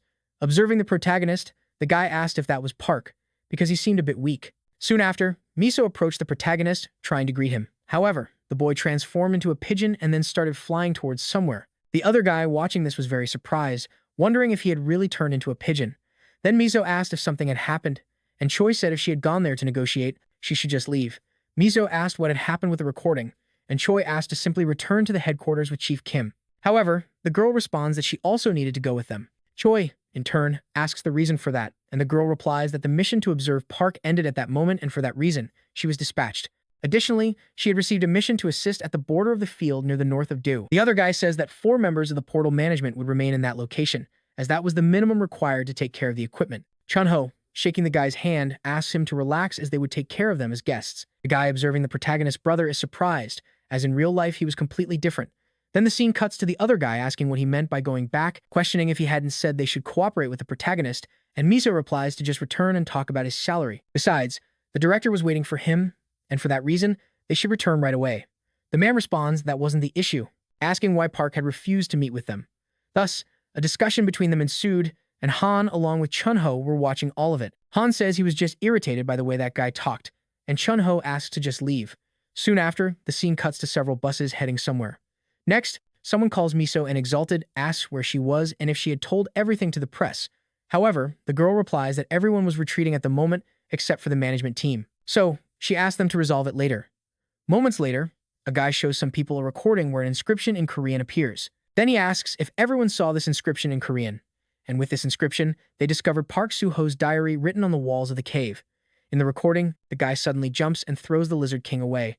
At that moment, the guy says that unfortunately, he couldn't record more inside the dungeon, but he managed to while outside of it. Soon after, a guy sees the boy's form and asks if that was a pigeon, to which the presenter says yes, and they believe he confused with tamed animals. And that was the end of the recording. Then, a white-haired man says that it was terrifying because the boy dealt with the Lizard King in that way. In turn, the director asks if, since the strength of the Lizard King in a level 4 dungeon is around rank B. However, the presenter responds that it was actually rank A, and that the boy had defeated a rank A monster with ease. Again, the director asks if Park Soo-ho is then above rank S. However, Choi says that his current dimensional energy is rank E, but his normal combat abilities are rank S+ after fusion. It depends on the animal. However, they believe he can at least reach rank SSS. Furthermore, Park Soo-ho has no level up limit in his abilities, unlike other awakened ones. Then, the white-haired guy asks if all the regulars are like that, but Troy doesn't know if they all are like that. At that moment, the director asks what his status was like before his return. However, the guy says that if all the people who disappeared during the cataclysm returned, like Park Soo-ho, their country would be extremely powerful. However, the presenter responds that going through a portal without equipment means going in empty-handed, so there's almost no chance of others like him. In turn, the director says that either way, even the first round of tests demonstrated that Park Soo-ho is a return from a level 4 dungeon, but Troy replies that they can't be sure of that yet. Then, the director says he doesn't want to believe it, but the fact is that it's not a new planet, and what's most important at the moment is the secret of Park Soo-ho's abilities that are inside that dungeon. However, he asks why Park Soo-ho is stopping the scouts even after signing a contract. Then the white-haired man responds that perhaps he doesn't want to share the secret of his power. Troy defends him, saying that Park Soo-ho wasn't that kind of person. Then Miso asks if they don't think they should try negotiating a bit more, but the director asks what more he could possibly want. After all, they've already offered more than enough to the boy. At that moment, Miso responds that that's exactly why. Then Troy leaves the place apparently angry and wonders what they meant by the secret to Park Soo-ho's strength. In turn, the guy tells Miso that if she fills her squad 37 with 80 rank C or higher people, he will take responsibility and find Park Soo-ho, and the issues with the minister's investment would also be resolved without problems. Then the director says that even if they only take all the spoils, it already seemed very good. In turn, the guy says they would earn 3 times the usual amount and a 780% bonus. Next, the director asks Miso what they should offer Park Soo-ho to gain unrestricted access to the dungeon. However, Miso asks if they didn't already have plenty of that to spare. In another place, apparently a plantation, a child asks Monk Mungjin if he was going to harvest the tomatoes from the field. However, the monk responds that not only the tomatoes, but also the peppers and potatoes. As they enter the shed, one of the children says they will harvest 100 cherry tomatoes and the other says they will harvest 200. Another child mentions that Zhang Yan had said she would make roasted potatoes and peppers. Then they are ordered to each take a hoe to harvest the crops. However, while doing this, a man with sinister eyes seems to be watching them from hiding. Then the scene cuts to a soldier saying they had 10 minutes until departure. Additionally, they should report the number of soldiers and conduct the equipment inspection. Thus, the other soldiers say everything was in order and there were no problems with detection. Meanwhile, Choi was using her phone. The girl says there are no issues with Detection Team 11. The soldier says they were about to begin the operation. Thus, they begin to leave inside the tank. The girl still seemed to be using her phone, and the soldiers were talking, saying they had heard that the Dew border was like hell on earth because of all the dungeon breaches. The other guy then says they doubted that the detection team would be in command of front lines, asking if it was true. Choi replies that it is, which is why they should write a will and send it to their families before they go out of signal range. Then the scene cuts to another house where the protagonist was, and shortly after he receives a call from Choi. However, the boy was sleeping. Meanwhile, Han was on the computer saying the protagonist was sleeping much more than usual, and since it was revealed he was just a returnee from a level 4 dungeon, the donations should have stopped. However, he is surprised by what he saw. At that moment, Junho arrives at the place. Han asks him to knock before entering, and the boy apologizes, wondering if he was doing something illegal, asking if that monk had called at any point. However, the boy responds that he hadn't.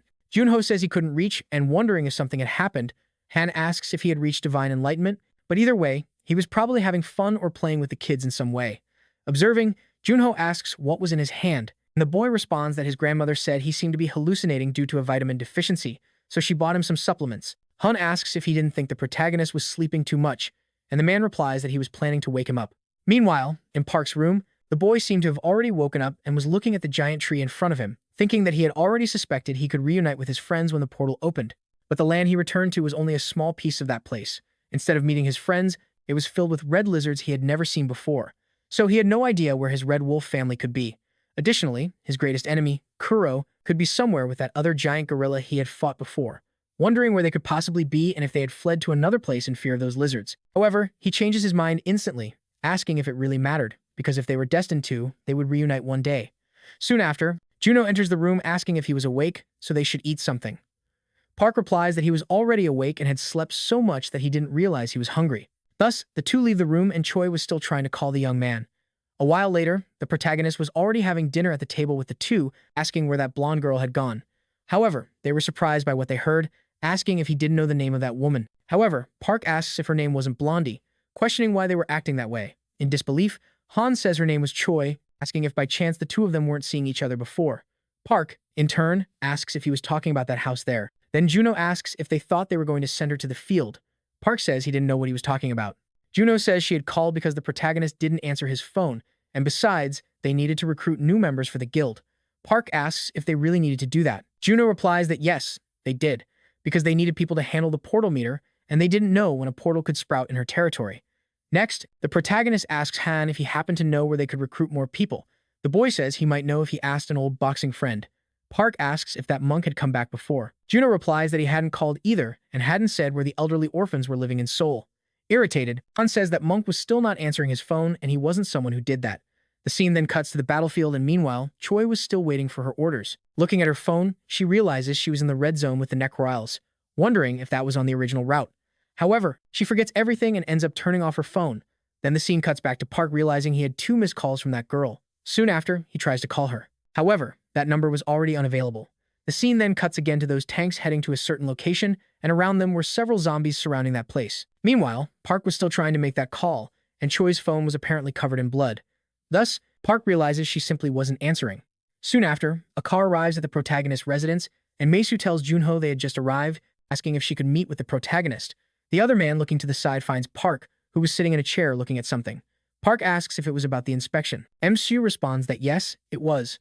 The protagonist says that it wasn't a new planner, asking why they were so focused on inspecting them. Meisu responds that they wanted to uncover the secret behind his ability in the dungeon. Park says he had already told them many times, as they just needed to train hard for 1,000 years, asking why they didn't believe him.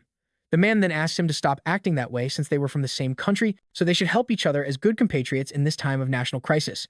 Park then asks what the man was talking about. The guy says that the frequency of level 6 dungeon appearances was increasing, and the time limit for a dungeon break was slowly decreasing. The number of infected people in the field had skyrocketed, putting pressure on society during a massive food and labor shortage, and people with strong abilities like the protagonist were desperately needed. Park asks what he meant by infected people. The man says that after the cataclysmic shift, an unknown virus started spreading among the people living in the field. The infected are called necrophiles, and the red areas in that location are red zones with necrophiles. If that zone expands, land-based transportation will be cut off. Dungeon breaks in the field would become increasingly difficult. Mr. says they believed it was an alien virus that came through a portal, but it spread so quickly that it was hard to the situation with their current manpower. Park asks if by inspecting dungeons freely and hunting there, they would give 2 gifts in return. Mr. says the first gift would be to raise his guild's level to level 5. This meant he could enter dungeons from level 5 and below, asking if that wasn't exciting. The other gift would be to give him new territory, a region that used to be in the north near the protagonist's territory, asking if he could handle it. Park says that if he's talking about the field, the land was already abandoned, asking if he was requesting to protect the east of Su in danger. Mr. says they were abandoned lands except for a few other cities. Most of the region was practically fields. After the Great Disaster, the people who remained in the field couldn't bear it any longer and began moving to safer areas. However, The big cities with stable security didn't have enough space. Park then asks if he should stay in that place and welcome them. Mr. says that when people gather, they tend to help rebuild the city, developing trade districts in the dungeons and clearing the farmland.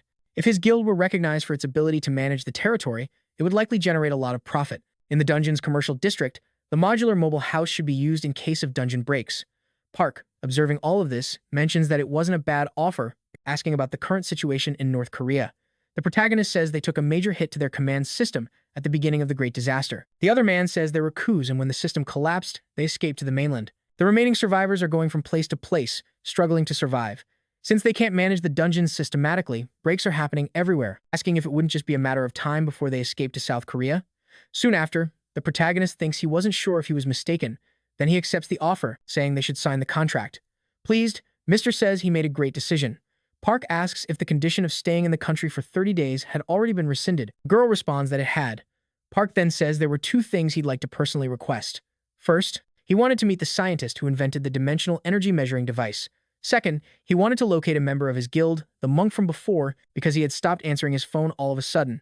Mr. says those two requests would be easy to fulfill, so they would take care of it. Standing up, the man says he would begin his mission.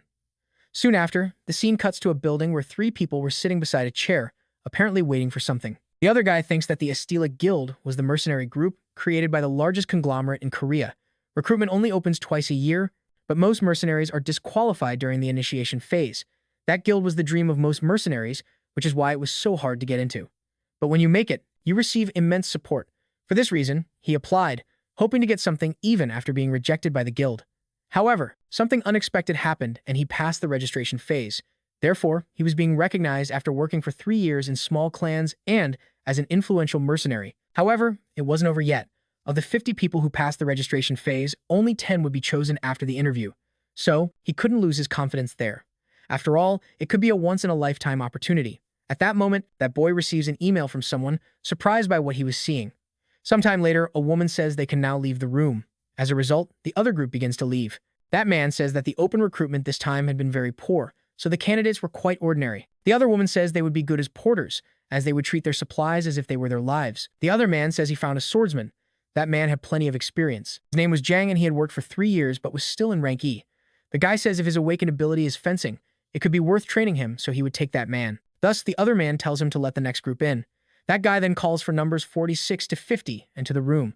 The interview apparently began again. The other man asks why there were only 4 people there and where Jang could have gone. The boy replies that Jenang suddenly left for some reason. The scene then cuts to that boy's phone from before, because Park had sent him a message asking if he wanted to join his guild.